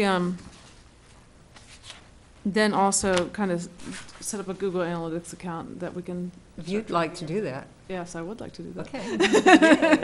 That's an excellent idea. Yeah. Okay. Yay, Heather. Okay, and now the discuss posting 5-year goals. On the website. I wasn't sure. Yeah, what- the 5-year goals have been approved by the commission, and it was noted by the city, by the mayor, that those should be posted on our website. Okay. So- I have mixed feelings about that. I felt that we You were. want to argue with the mayor about it? Yeah, well, kind of, because we developed those for our own use. Those are our use. Yeah, but As a group, brainstormed them. They're not, we aren't we're not employees, we're volunteers. And I thought that was for our benefit that we did that. I Well, did not feel that it It's was. about transparency. The goals of the commission are public business, so we absolutely need to post them. Absolutely. Everybody feel that way? You really would have to go in front of city council and argue that the goals of the commission are not public business for us not to post them at this point. We were asked to post them by the mayor. That seems reasonable to me. There's not what's to Given hide. the fact that all of our discussion of the goals has been public, Yeah, as a part of our public meetings, it seems to me appropriate then that we post them on our Okay. website. Then you'll have to give us some time to figure out where to put them, but we'll put them on there. Okay? Yep. I don't know. You We'll just talk list about them do its own little page. Arts Commission goals. We'll do it. It's just, we just have to figure out where to put it. We'll meet and we'll decide and get them on there. Okay, all right, so that's the decision? Do we need to vote, or we just do No. it because you said that? No vote is needed. It's a directive from city council. All commissions are to make their goals public. That's what Carolyn said. That, well, I don't want to spend a lot of time on this and get into this, but a statement from one council member is not to be confused with a directive from the city council. I do agree with some of the comments that Commissioner Addison said. It is a public document. It probably does make sense to post it on the website. I don't think there's any mandatory requirement to do that, but I do think there's some sound logic in posting them on there. Okay. Okay, and do keep in mind their 5-year goals too, so it isn't like we're going to have our feet held to the fire if all of a sudden something isn't done within 5 years, or at all. Amen. Is there anything else, Linda, before we move on? Okay, thank you. Art acquisitions, and Linda is doing that until Pamela gets her feet Okay. firmly planted. Update on the peace poll. Did you want to do the update? They've got you down there for it. Yeah, I put myself down there for Okay, that, good. so I'm happy to. Okay, great. Just a reminder, I think everybody in this room is very familiar, since the Arts Commission was the part of the approval process for the Peace Pole project, which of course, as you know, was produced by a local resident and artist, Marta Nelson. And the piece was commissioned and developed, designed, and installed by local artist Richard Franklin. And the donor is Hazel Stillman. And Larry Carnes. Oh, I'm sorry. And Larry Carnes. I apologize. I was not aware of that. The ceramics. The pole is in the ground, and Mr. Franklin did put the top dove piece on there, so it is now set and in the ground and ready to go for the dedication ceremony, which will be right back here behind City Hall next Tuesday at 10:30 in the morning. And of course, you're all invited and encouraged to attend, as well as any member of the public. We will have a fairly brief ceremony and some speakers, and also a short performance as well. So please join us. It should be a nice finish to what has been a really nice addition here at Ojai City Hall. So. Thank you, Steve. Okay, and then the next would be the acceptance of the donation of Phil Harvey prints, the consideration for acceptance. And we did have the print last time. Yeah, I don't know what's in my own office these days, so. Did you bring it back out so they could look at it? Oh, let me get it, yeah. Okay. And Myrna is working with Phil Harvey. As you know, he's quite advanced in age, but still spry, but she helps him with a lot of his paperwork, and she did supply all the information we requested. And I had it all last week, but or last month, but we didn't think we had the prints, but we did have the prints. They were just in there and buried. So we'll bring them out to look at. And it's my feeling, and it was the feeling of Mimi and Barbara both, and myself, that these were beautiful pieces and well worthy of the city. And the one that she's donating. Linda, there's more than one, because the application reads like there's one. I was thinking of the earlier prints, I'm sorry. This is No, Winter it's this- Magic on the Palouse that we're looking Yes, at? she sent a small print too, also a small print, but this is the frame print. And Myrna had worked with, that's the Palouse Plains. The one where the donation is this one. Let me get that one. Will you clarify for us the difference between what he just? Okay. The one he just held up is part of the diptych for the Palouse Plains from Phil Harvey that we purchased as part of the. So that's already been accepted. That's already been done. That donation. What he's going to bring in now is what we're considering. We're considering. Okay, good. And what Thank it you. is it's Phil had so much beautiful work. It was very difficult to pick. And there was one that we all really loved, but we felt these two would be a good representation of his work. And they knew we loved it so much, and Myrna knew that she said, you can. We'll donate it. We'll donate it. Because Myrna is the one that did extensive work on the negatives for Phil and brought it, because a lot of them are very old. Yeah. And she had to do a lot of touch-up when she printed it. So she donated her framing and her matting and her time, and Phil donated the photo. Show it to the TV. It's camera. absolutely beautiful. And we'll have Mr. McCleary is going to position that in a way that the public can see it, maybe, a little bit. But it's a nice companion piece to the other two pieces. It is still the Palouse Plain. I don't know if you want me to read any of this. Absolutely, please Okay, do, yes. This is Phil Harvey's artist statement and bio. Phil Harvey has been an artist and nature photographer for over 30 years. Harvey has an eye for the light of life as he creatively captures the essence of these moments that take our breath away. This gifted photographer expresses his essence in his collection of Mystique of Ojai images. As a man of many talents, Harvey has a long history as a professional actor, singer, in opera, light opera, television, movies. He was the musical director at the Ojai Presbyterian Church for 15 years and founded the Ojai Community Chorus in 1987 and currently serves as the artistic director. The Ohio Camera Club was founded by Harvey in 1984, and this group continues today as the Ojai Photography Club. In 2003, he received the City of Ojai's Lifetime Achievement in the Arts Award. The Rotary Club honored him as an Ojai Living Treasure in 2010. So he did this series of the Palouse Plain.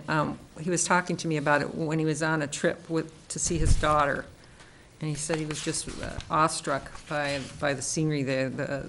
It's stark at one moment and then sort of caressing at the next. So I think they're beautiful prints, and I think it's wonderful that we are being given this additional print. And it's my recommendation to accept it. Do you want to put that in the form of a motion? Sure. I move that we accept the donation of the print Winter Magic on the Palouse by Phil Harvey and Myrna Kombianica. And we need a second? I'll second that. Seconded by Pamela. Steve, we had a motion and a second here. I want to give Steve a minute to come back and record that. Thank you, Steve. On the tape. It's recorded on the tape, never mind. Forgot about that.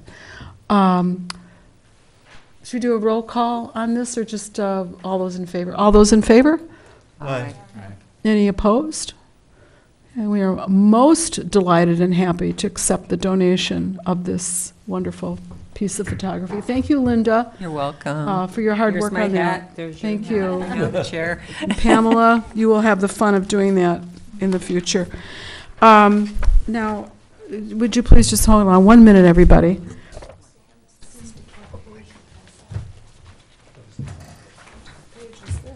Here's the donation. Hang on a second. Because it's here.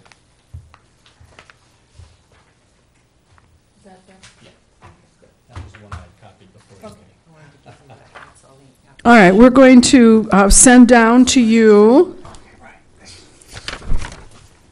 This is also Acquisitions Committee. We're going to send down to you 2 sheets. The not revised, but the corrected City of Ojai Art Donation and Art Loan Procedure Sheet, along with the application for donation of loan of artwork to the City of Ojai. These have been edited according to the edits that were noted by Barbara at the last meeting. So please take one of each of these 2 sheets that go together. And then we'll wait on the other thing before we send that around. And we'll just give everybody a minute to look at that. Linda, if you have anything you want to say about that, how you felt it worked when you received the filled application from Myrna. I thought it was very simple. She had no trouble with it at all, and Good. it seemed to work out really well. Good.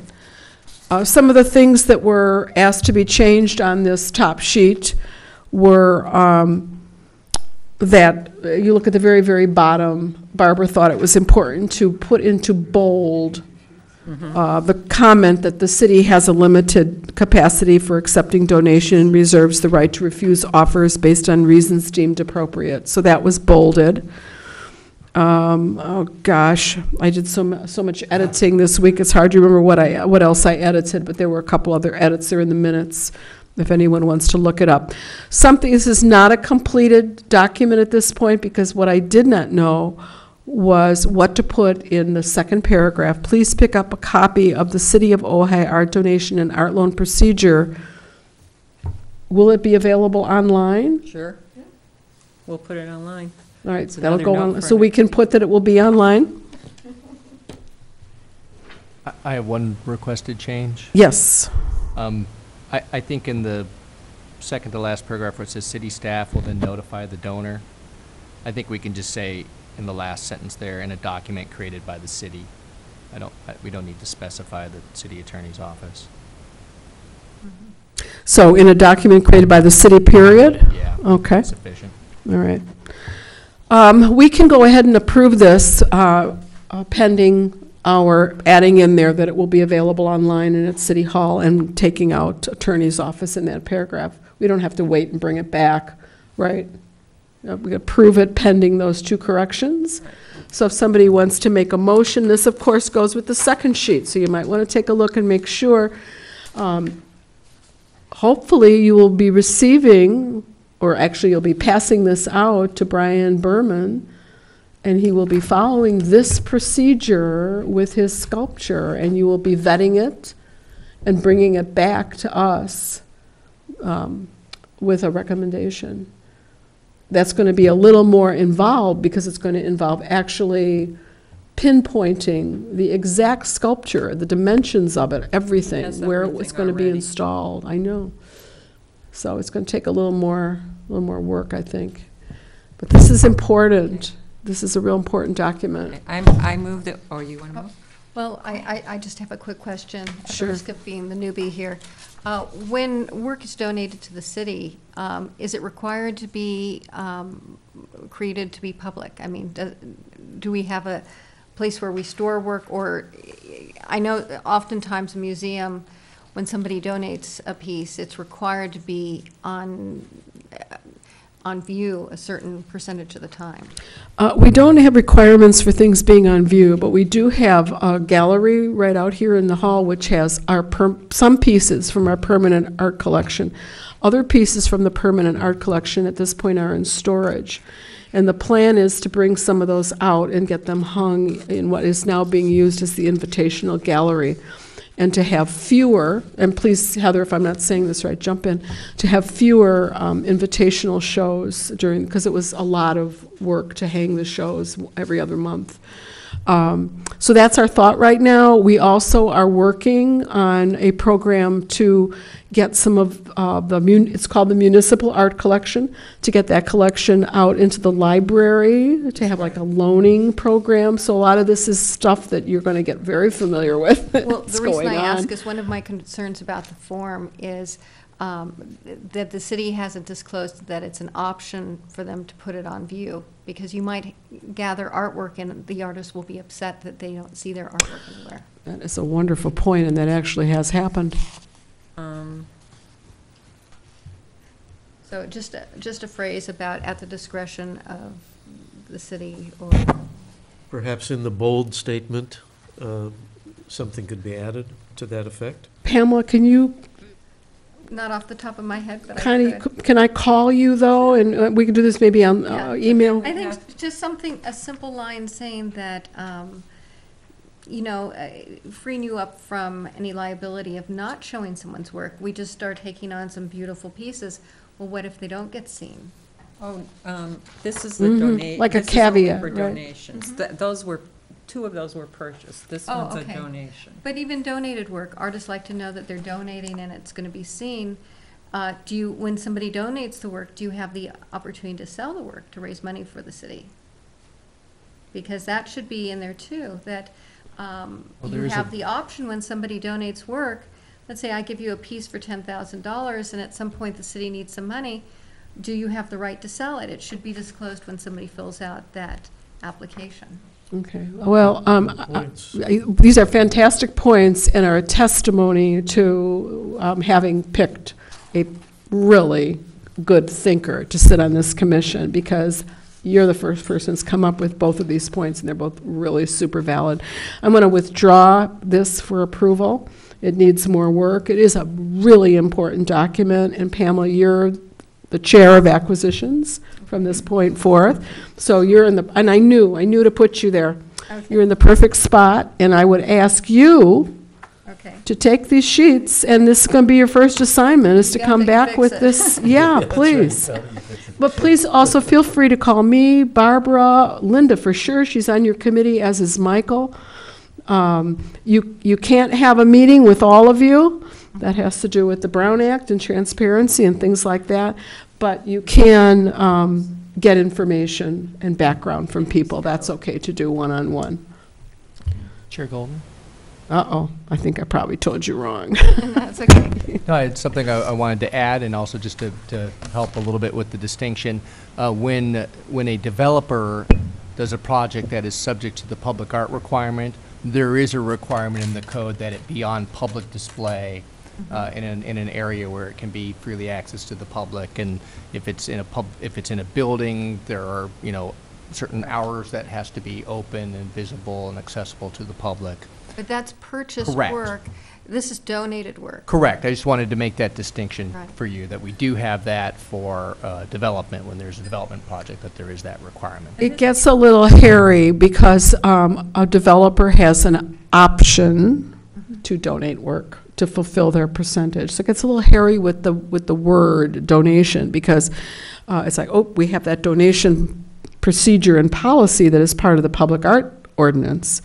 But this is not. This is a completely different thing. Yeah, no, I understand. Yeah. This is our private collection too, isn't it? I mean, it's owned by the public, but it's the city's collection. Public municipal Right, it's- art collection. Right. Right. Right. So I So would are think all the if- public art pieces part of that? I would think if it was their private collection, they could dispose of it any way they wanted. If you're donating it, you're Correct, giving but- up the Yeah. right to it. But artists, when they donate, they should be aware that they're signing off their rights to the city to technically use it as, an asset. Seems like a good point. And Yes. the other thing that I wanted to mention, and I'm sorry, my memory's a little fuzzy on this, but I know our former Commissioner Moore had worked on a deaccessioning policy, and I'm trying to remember where that got through the pike. It's in, there is language in the Muni Code about deassess, that word. Yeah, I There is. think there was a policy that we had brought forward to the commission It's within in the there. last year and had adopted. It got in there. I right? only know this because I've been working on that policy. I feel like I sleep with that policy. Anyways, just wanted to add those. Okay. So thank you, Pamela. Thank you very much. Deep Woohoo! session. I'm so excited that you're here. You have no idea. Okay, that's fantastic. So we'll wait for you to have a chance to dive into that. And like I said, please, if you want more information about the whole public arts ordinance and how that fits into all of this, let me know, and I'd be happy to meet with you and talk to you about I that. have It's another complicated. I have another question. Linda. If the deaccession policy is already in it, It is. then we just need to cover the displays part, correct? No, then we would need to notice on this. Oh, that it- okay. That's I right. see what the- you're the saying. code is Okay, already all in right, place. all right, okay. And I can shoot you off that part of the Muni code because I have a copy on my computer that I can copy paste from and shoot you off that part, so you can look at that wording about deaccession. I can't say that word tonight. Should be. About selling a piece and see how that would fit in. Also, is the city required to have insurance on the work? There are insurance requirements as well that go along with the parts of the Muni code that are specific to the public art ordinance. This is really great that you're bringing this up because it's that place where the donation of a painting or a photograph overlaps the policies that were put into place for the percentage for the arts program that were probably not addressed thoroughly at the time that the ordinance was revised. It sounds like that to me now. But this is getting blurred That because we're it gets confusing. getting very blurry. But we're confusing two things. We're talking about two separate things. One is the public art that is created by a developer as a result of the requirement that developments over a particular sum of money have to contribute X amount of money towards public art. That's one thing. Gifts or loans of art to the city by a private individual, a corporation, or some other nonprofit is a separate issue entirely. And that's what these Need to documents cover. refer I see to. what you're saying. It's not public art, it's loans or gifts of art to the city. So whatever codes are in place in terms of public art don't apply to this. He's correct. Yep. Okay. Onward. Okay, so we are done with acquisitions now, right? Because we're going to postpone the decision till she Yeah, gets the yeah, language. that'll go back and get some reworking done. And I will shoot you off what the language is that covers it, because the language very specifically says it's covers the Ojai Municipal Art Collection. And when all of this is part of the Ojai Municipal Art Collection. And the date, we'd have to meet, approve it, to come to you. When's the last date she can send it to you, Steve? So week before? for Okay, the say it agenda? again, because I'm not sure I'm getting what you're asking. If Pamela rewrites that section of Right. and it's added, would she need to send it to Steve before our next meeting so that we can make a decision on it? So we can all get a copy? Yeah, if it's ready to go for the next meeting, then it should be agendized as an action item. That's what I'm getting at. Am I right, Steve? Yeah. Yeah. So, Yeah. And our November meeting is, would fall on the 20th. And so we would be putting that packet out the week before, so if you get us, you would want to get us something, by the 12th or the 13th at the latest. Okay. Okay, so that's exciting. Give you a task right out of the gate. Mr. Addison, do you have anything to tell us about awards? Yes, the awards committee did meet, and we discussed the Hope Fraser Award specifically. The Hope Fraser Award, as I'm sure you all know, is one that is offered occasionally rather than annually. And the criteria for the award are based on the career and contribution of Hope Fraser, who was a member of this commission. And she then sets the model. And particularly, it refers to someone whose work as an artist is significant in and of itself, but also which has had a powerful community impact and making the community more aware of the value of art. So taking that into consideration, we discussed, first of all, whether or not we should offer another Hope Fraser Award, and the unanimous opinion of the committee was that we would recommend that the award be offered to Susan Steinmuller-Amund on the basis of her work as an artist and the fact that her work as an artist has had such powerful and visible impact on the community, heightening the community's awareness of art. Everything ranging from the recent public art pieces that she created in the collection, the fountain and mural, the recent beautiful glass window that she contributed to the renovation and really enlivening of the Matilaha Auditorium, and just in general, her contribution to art in the community, not least of which is the years that she spent on this commission passionately engaged in such things as developing public art criteria and all of the other policy issues that have come into play over the past 14 years, which was the amount of time that she spent on the commission. So that is our recommendation. Great. Do we proceed with a motion and a second on this then? Well, I would move then that we offer the Hope Fraser Award to Susan Steinsmuller-Amund. Do we have a second? Yeah, it's seconded here. I'll second it. We can just do a voice vote on this. All those in favor? Aye. Any opposed? Fantastic. Any discussion from anybody else before we move on? Can we give it to two? I think that this is so timely and well-deserved and well thought out. Thank you to the committee for coming up with absolutely the perfect person to receive the Hope Fraser Award. This is really, really very exciting. Thank you. When will it be awarded? Is there a plaque that has to be There is a generated? plaque that, I don't know if it's a plaque. Is it a plaque or is it a framed? It's a frame, it's a document. Yeah, Framed in the document. past, we've done a framed It has to be version. done. And Yeah. if we look at our calendar, let's see if we can find a,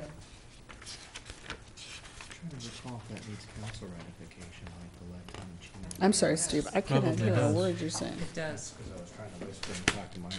Oh, It does. It does. Yeah, so. what does it say? So what we've done in the past. Right, and I believe that goes to city council for confirmation, and then they're invited to a future council meeting after that, if I recall correctly, where they're actually presented with the award. Yeah. That's my recollection. Okay. I'm pretty sure that's what it Yeah. was, because I was chair of that committee. Yeah, it says January, Hope Fraser Award at Arts Commission meeting if selected. So we're right on target, October, Hope Fraser Award if one is given. So we have November and December to prepare for that award happening at the January meeting.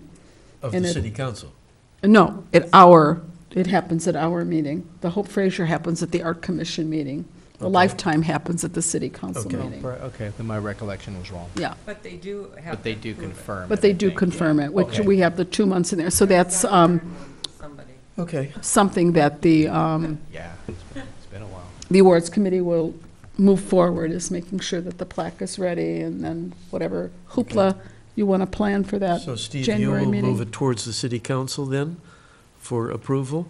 Yeah, I'll need to work with you and Okay. get something Fine. for that, but sure, Okay. yeah. It was a little- We'll work on getting a date for that, so. Becky and- Okey dokey. Moving right along. Thank you again.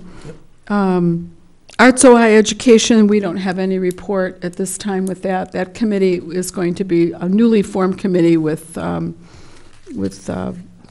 little history at this point, but we will be working toward expanding that committee and turning it into something viable. So that comes back to you, Michael, with the Artist Mentor Program.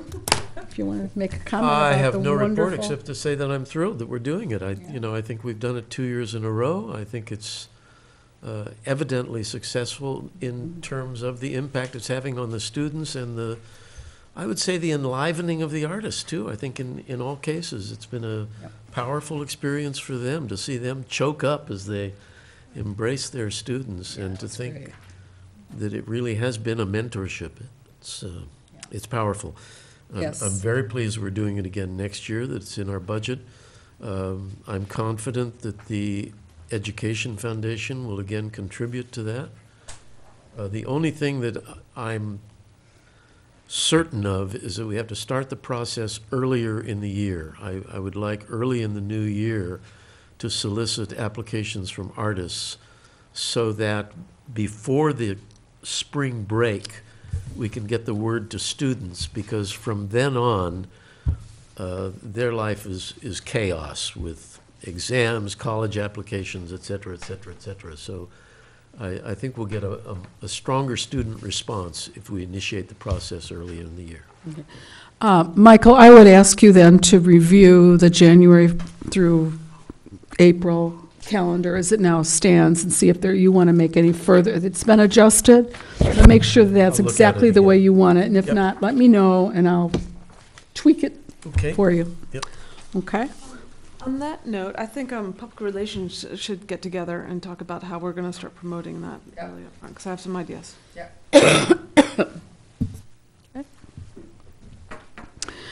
Okay, that takes us to a discussion, and we can continue this discussion as well next month, because I understand the joint meeting is going to be in January. Well, if possible, and again, we could certainly carry this over to the November meeting, but we just wanted to hear from the Arts Commission on what date they might prefer in January. Sorry for we keep changing around the dates on this, and it doesn't look like we've got a date in this calendar year that will work. So it looks like the earliest that we could get this scheduled would be in January, if that's a time that works for the members of the commission. I think that'd be good, because we're going to have some new council members. It will give them time to Right. get their feet on the ground, and then we can meet with them and indoctrinate them. There you go. So, and again, no pressure to make this decision now, but the dates in January that we'd be looking at council meetings would be either the 13th or the 27th, and of course those are Tuesdays. The joint meeting is always held the hour before the regular city council meeting from 6 to 7 p.m. Mr. McCleary, I would ask if you would do that by email, so that I, for one, could look at a calendar. Oh, we can certainly do that. Yeah, we can do scheduling that way, yeah. Is that all right with everybody, that we'll get an email on that, so we I can don't come have up any with the date problem with that's... either one of those dates. I'll just let you know now. Well, then I won't send you an email. No, I'm just Okay. kidding. Just teasing. We'll send it to everybody. Since it's late, we really had a long session with the grants tonight. I would like to table, if it's okay with everybody, talking about agenda items for that joint meeting until the next meeting next month. And that also will give our new people an opportunity to think about things and to contribute discussion items. So if that's okay with everybody, that we could table that for the November meeting, and Steve, you'll get that on there. Then we need to go all the way back, and just for the record, note that we have no public comments tonight. As I skipped over that. Anything else I have to do with public comments? Okay. invited public comment, and there is. Okay, we've invited public comment, but there's no one here. Commissioner comments. Heather? It's fine. Roger? Yes, I need clarification. Next month, we're going to be determining how much money we're going to give the grant recipients. We missed something. Yes. Yeah, we missed something. So, like, from the notes, it says Chair Golden suggests moving 1,500 to arts grants. Yeah, did that happen? I thought we did that last time. Wasn't it in the minutes? Oh. That was done? Actually, you threw me through a loop there, because I thought what you were going back to was that we did not talk under the arts grants, the reprogramming of the funds from Senga. Well, there's that too. There's two Senga. things. The issues, I just want to clarify if indeed arts grants has an additional 1,500.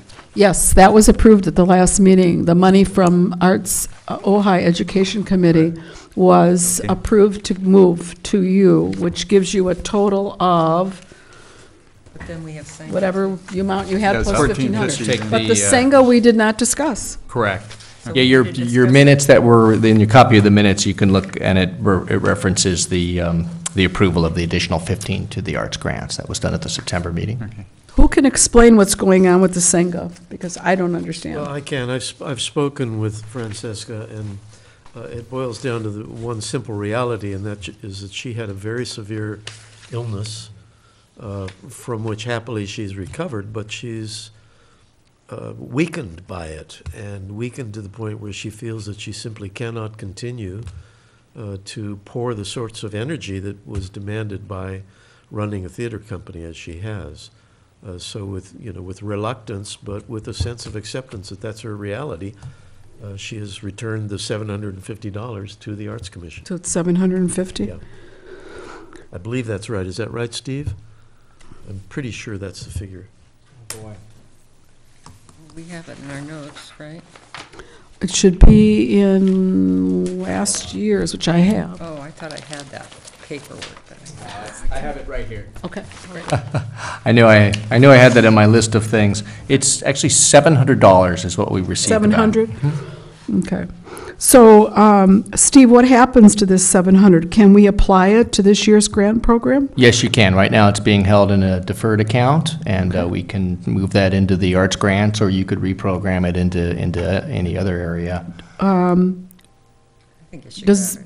anyone have an idea about doing anything with it other than giving it to the grant program? I think it Linda? should go to the grants. I think tonight was a proof of how, or all the good things coming down the pike here that they're talking about. I just think this. Well, for one thing, we'll almost have enough to fund all the grants the way they have been presented, because it'll be $2,200 additional. That'll help. Roger's did smiling. Well, I had another alternate use for it, too. The one thing, in the budget, we have $1,500 for City Gallery, which one of the things we wanted to do is to change out the actual light grids. And so this might enhance that also.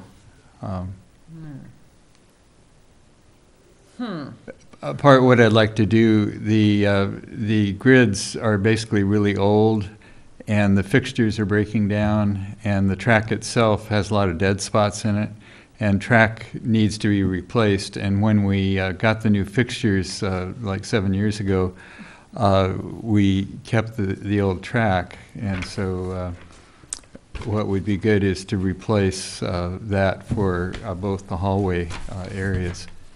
So, and then we can also make a transition to LED lighting too, which would be savings for the city. And How much is that, Roger? well, I don't know exactly how many feet there are, but it's about $30 for every 10 feet. And then the fixtures tend to run about 15 to 25. Sorry. And the bulbs could end up being about $15 each for the LEDs, and that would, we may actually be able to get a discount on that too. I'm looking into some of those programs. What is your, This troubles me because is it not plausible that this could be an expense that we would expect the city to pay? It's the lighting It's building here in maintenance. the building. Heather, let Michael speak, and then Wait I'll a call on second. you. Y'all, I just gotta step in here. Y'all are the city, okay? So I just want to remind you of that. I know what your point is, I understand but you that. are the city. Michael, Let me continue. rephrase it then. My point is that it seems to me the basic lighting in this building that provides visibility, whether it be visibility back in that cave, or whether it be visibility here or visibility in the hallway, in every case, the lighting fixtures are determined by the use that the city puts to it. It isn't the planning commission that has to take part of their budget to provide lighting in here because they have meetings in here, nor are we asked to participate in replacing the bulbs in here because we have meetings. So similarly, it seems to me that that gallery, which is, of course, a gallery space, but it's also a hallway that demands lighting, that should be paid for out of some other maintenance and equipment budget within the city, rather than out of our slender funding. Heather, you wanted to make a comment? I agree. I mean, I think that it's basic building maintenance, in my opinion. But it just seems that if we said, okay, fine, we're not going to deal with the lights, let's just turn them off, that's not a viable option. So it seems like, and if we only opened it when we said we're going to have the city gallery open, so we're only going to turn on the lights from these hours, that's not a viable option. So actually, the city's actually putting more wear and tear on it than we are. Linda? I would only say that I agree that it should come out of a budget for maintenance, but we're the ones that supply our budget requests to the city council. So if we want to approach them that way, the next budget, I think that's fine. But it's like Steve says, our budget is what we ask, we work out with the city, and that's what we're supposed to stay in. So to me, the right approach would be to make this argument if we want to do that, when we ask for our budget. But this is I just think it's all our money. It's all coming out of the same place. It's all the city's money, but nevertheless, we make requests for our budget for specific arts projects. We're not asking for money for maintenance of the city hall. But I don't think what Roger's asking here is for general lighting of City Hall. It's specific to support the gallery. Well, and historically, we've been paying for the bulbs, and we paid for the fixtures out of the arts. And we have that in our budget, correct? Didn't Yeah, we and put it's that in the in our budget, budget? right. Yeah. What is the budget that was assigned to? It was 1,500. Correct. For this year, you have 1,500? That's correct. So if we took the 700 from Senga, we would be increasing Yeah, enough for you to do what it is you want to do. right. Okay. How do you feel, Roger, about our at least opening up the question whether or not the city would cover some of that cost of the bulbs? We could approach them on it. It's possible, too, I've learned about a program that the Art Center did where they actually got the bulbs for free, and that might be an option. But we would have to come up with the fixtures, so. So you're drawing a distinction between the fixtures and the Yeah, bulbs? right. The bulbs could be free, but the fixtures would still cost. Yeah, it's possible. We don't know this for sure, but, because that has to be negotiated. And I guess what comes to mind for me, the voice I'm hearing in my head is that of City Council Member Blatz, who was very adamant that the commission should not be using its budget for bulbs and fixtures. Did anyone else recall That's that right. when he was here, him saying that? Yes. So if we want to see whether or not the city would be willing to, we have some money set aside for bulbs and fixtures, but to fill it out so that we would have enough, how would we go about doing that? Well, I'm not saying that you can't make the request. You can certainly always make the request. How do we make the request? The challenge would be that you're coming in mid-year and trying to take money out of an existing budget, and I don't know whether Public Works, it's not as if we've got money lying around looking for things to do, and then we're saying, well, we don't want to spend our money, tell the Arts Commission to go spend their money on it. We had this discussion about the public art maintenance before, and as I stated at that time, the problem is if you want the Public Works or the city at whole to take care of it, it's competing with everything else that we're trying to take care of out there. But why should we be afraid of that competition? We are as legitimate as any other aspect of the city's operation. I'm just stating that we're mid-year now. You can certainly bring the request forward. As I stated, nobody's saying that you can't do that or telling you no. What would be the procedure for bringing it forward? But I really do think that these are things that are best brought up in the budget discussion. It's certainly wanted and desired, and I would argue even needed, but it doesn't rise to the level of an emergency or something like that. So I think for good budget planning purposes, it's best to address those things at that time. And again, I'm not suggesting that the Arts Commission couldn't bring a request forward and say, you know, we'd like the city to take care of it. So what steps do we take to bring that request forward? I would bring it forward at the same time that the Arts Commission brings its budget request forward. My question isn't about timeline, it's about what steps, if we want to go out of, I think there's enough interest here, and we can take a vote on it if need be, to at least pose the question and find out whether or not we could not get, not the total amount for the expenditure, because we have $1,500, but enough money to make up what is needed for the fixtures and the bulbs.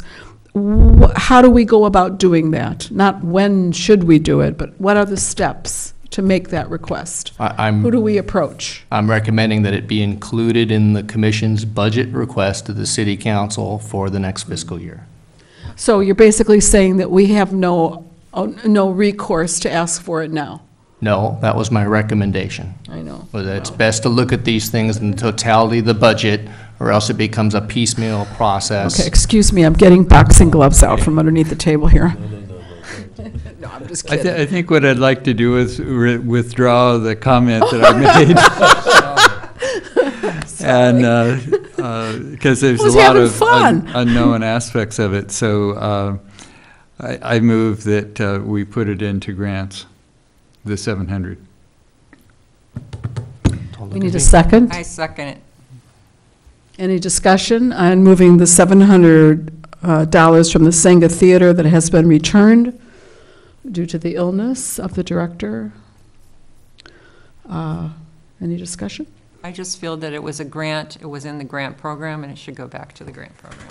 I agree. Anybody else? Okay, then we'll take a voice vote on this then. All those in favor? Aye. Aye. Aye. Opposed? Okay. That means that the Grants Committee has an additional $2,200. Not bad. Okay. So the grand total is? Tough. No, I'm just telling you the way to do it. I know, your mic's on too. I was holding my own, no, wasn't I? All right, so we now can go back to Commissioner comments, and I think Heather had none. Roger, yours was Sengo. Is there anything else, Roger? No. Linda, any comments tonight? Just the fact that I understand everybody's got a, real emotional attachment to arts projects. I think we're doing great. I love what we're doing, but I guess I'm wanting us to remember that we're our city commission and we're doing what we're doing because the city believes in us and gave us the budget to do it. And if we have a problem with our budget, I think we should address the issues during the budget process and not let it cloud our other issues. Because I really do feel like they do.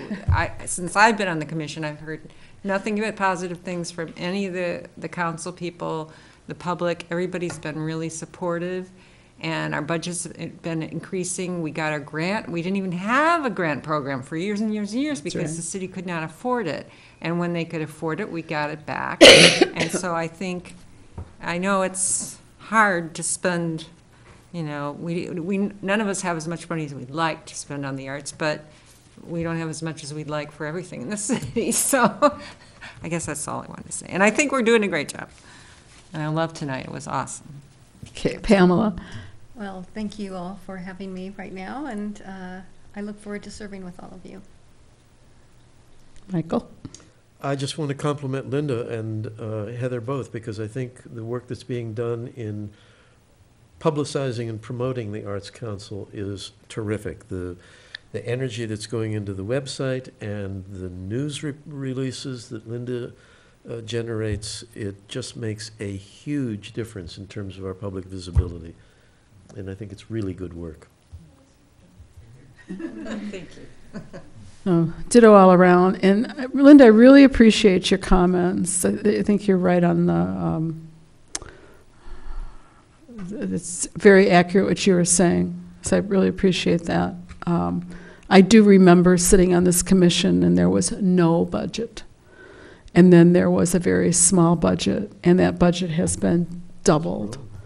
And every year that we've gone, in the last 2 times that I've gone back, they've increased our budget by a fairly large amount. So we need to remember when we approach city council, even when we're talking about the joint meeting, and remember that this is the hand that feeds us, and it's not a time to, slap them around, because they are so supportive and helping us every way they can. So I appreciate your comments.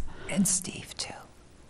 You can slap me around. Fun going at it with Steve. Don't slap around the cow, so you can slap around No, staff, I'm though. confident, yeah. So my, Well served. my comment tonight has to do with Pamela and Bobby. Let me just duck over here. I got this idea, and Steve is helping me with this. City of Ojai Arts Commission orientation packet. And now when Heather came on, I didn't give her anything this fancy, but I met with her and I gave her lots of materials. But now we're thinking, gee, wouldn't it be nice if everybody, not just Pamela and Bobby, but all of you had a book so that you have a place where you've got your meeting calendar, you've got your committee assignments, you've got everything right here. It's not the agenda in the minutes, but it's everything. It's the public art ordinance, and we're going to even put in the old ordinance, because we have projects that are covered, grandfathered in, and we need to have our hands on that old ordinance. Because one of the things I hope we do talk about at the joint meeting is going to be the maintenance of the B wall over at Bryant Park, and that is grandfathered under the old ordinance. So you need a copy of that. It doesn't fall under the maintenance rules that are in the new ordinance. It's the old one. Things like not having plaques up for the artwork at Seafresh, things like that. They were grandfathered in under the old ordinance. So you'll have an old ordinance. Now, you're all going to get one of these, an old ordinance, a new ordinance, meeting calendar, all the stuff. What was said that created the Arts Commission in the first place. So hopefully, next month, we'll be passing a booklet like this out to everybody. Bravo. Pamela and Bobby, Bravo. We hope that you will get them even sooner, because Steve and I would like to have a little orientation with you. And Heather, you're invited if you feel you'd like to come to that, even though you are by now really one of the old folks. But you'll be more than welcome to come to that. We'll let you know when it is. I gotta say, I think that's a great idea, and I think we should all, the chairs of every committee, start thinking about writing something, so when the committees switch, there's a smoother switchover. Yes. That's a good idea. Yes. I think that should be part of the package. We'll start coming up with Yes, because you don't want what happens on that committee to die with the people who leave. Thank you for that. That's so important. And a perfect segue to my passing out to you all the draft committee assignments for 214, which show the new assignments for Pamela and Bobby. So please take one of these. For 215? 214, it's just as of now. Who knows when these things will change again. Okay. Usually they change in January. We ask if anyone wants to make switches. But from this point until that next time, hopefully this will stay in place a little longer than just a couple months. Here they are. Those people who've been switched around, I had contact with. Either I went and saw them personally, or I contacted them by email, and to make sure that they were happy with the assignments they now have, and then adjusted from there. So this shouldn't be a surprise to anybody except Pamela. She's not seen this. And Bobby, when she joins us either at the December meeting or the January meeting. So any questions for me about? Yeah, is Barbara still technically like? Yes, she is. Should be voting on the grants next? If she's here at the meeting, she would be voting on the grants. She is a full member until December 1st. That was when she gave the city her resignation, effective as of December 1st. And Balderman's appointment is effective that date. Yes. And just for a little, toss it up and make things even more interesting, Pamela is completing Mimi Moore's term, because Mimi left us midterm. So Pamela's here for 2 years, completing Mimi's term. Bobby is, Barbara Hirsch's term had come to completion when she decided that she had so many other obligations that she just didn't feel she could continue and give them a time. So Bobby's term is for the 4 years, the full 4 years. Is it 4 or 3? It's 4. They wanted it to be consistent. We asked for 3, but they made it 4. Linda now has a 4-year headache. You received in the mail from the city clerk a copy of a schedule of when your term is up. That was mailed to all of us. You did? Correct. If that will be, Linda, in your orientation packet, a copy of that. But I'm waiting for that because they're going to now update that and put Pamela and Bobby in it. So We want to bring something up and press. you can do that now. I just had a question of procedure.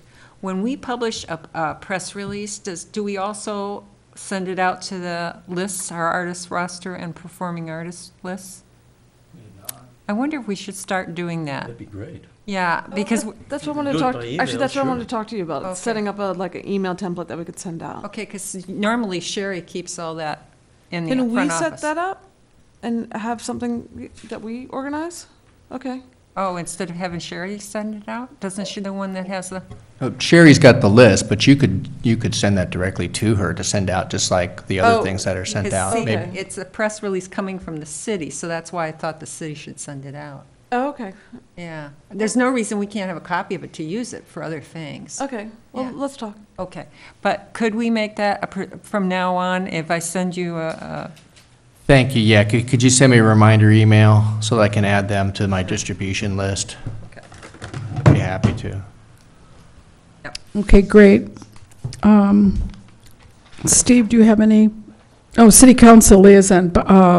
Betsy wasn't feeling. Betsy wasn't feeling She well. had to go, I'm sorry, yeah. I had to go. So is there anything from, let me just like really quickly go through my mind, from city council meeting? No, I don't think so, that I can think of that happened there that, no, I think we're fine. Okay, so that just goes to you then, Michael.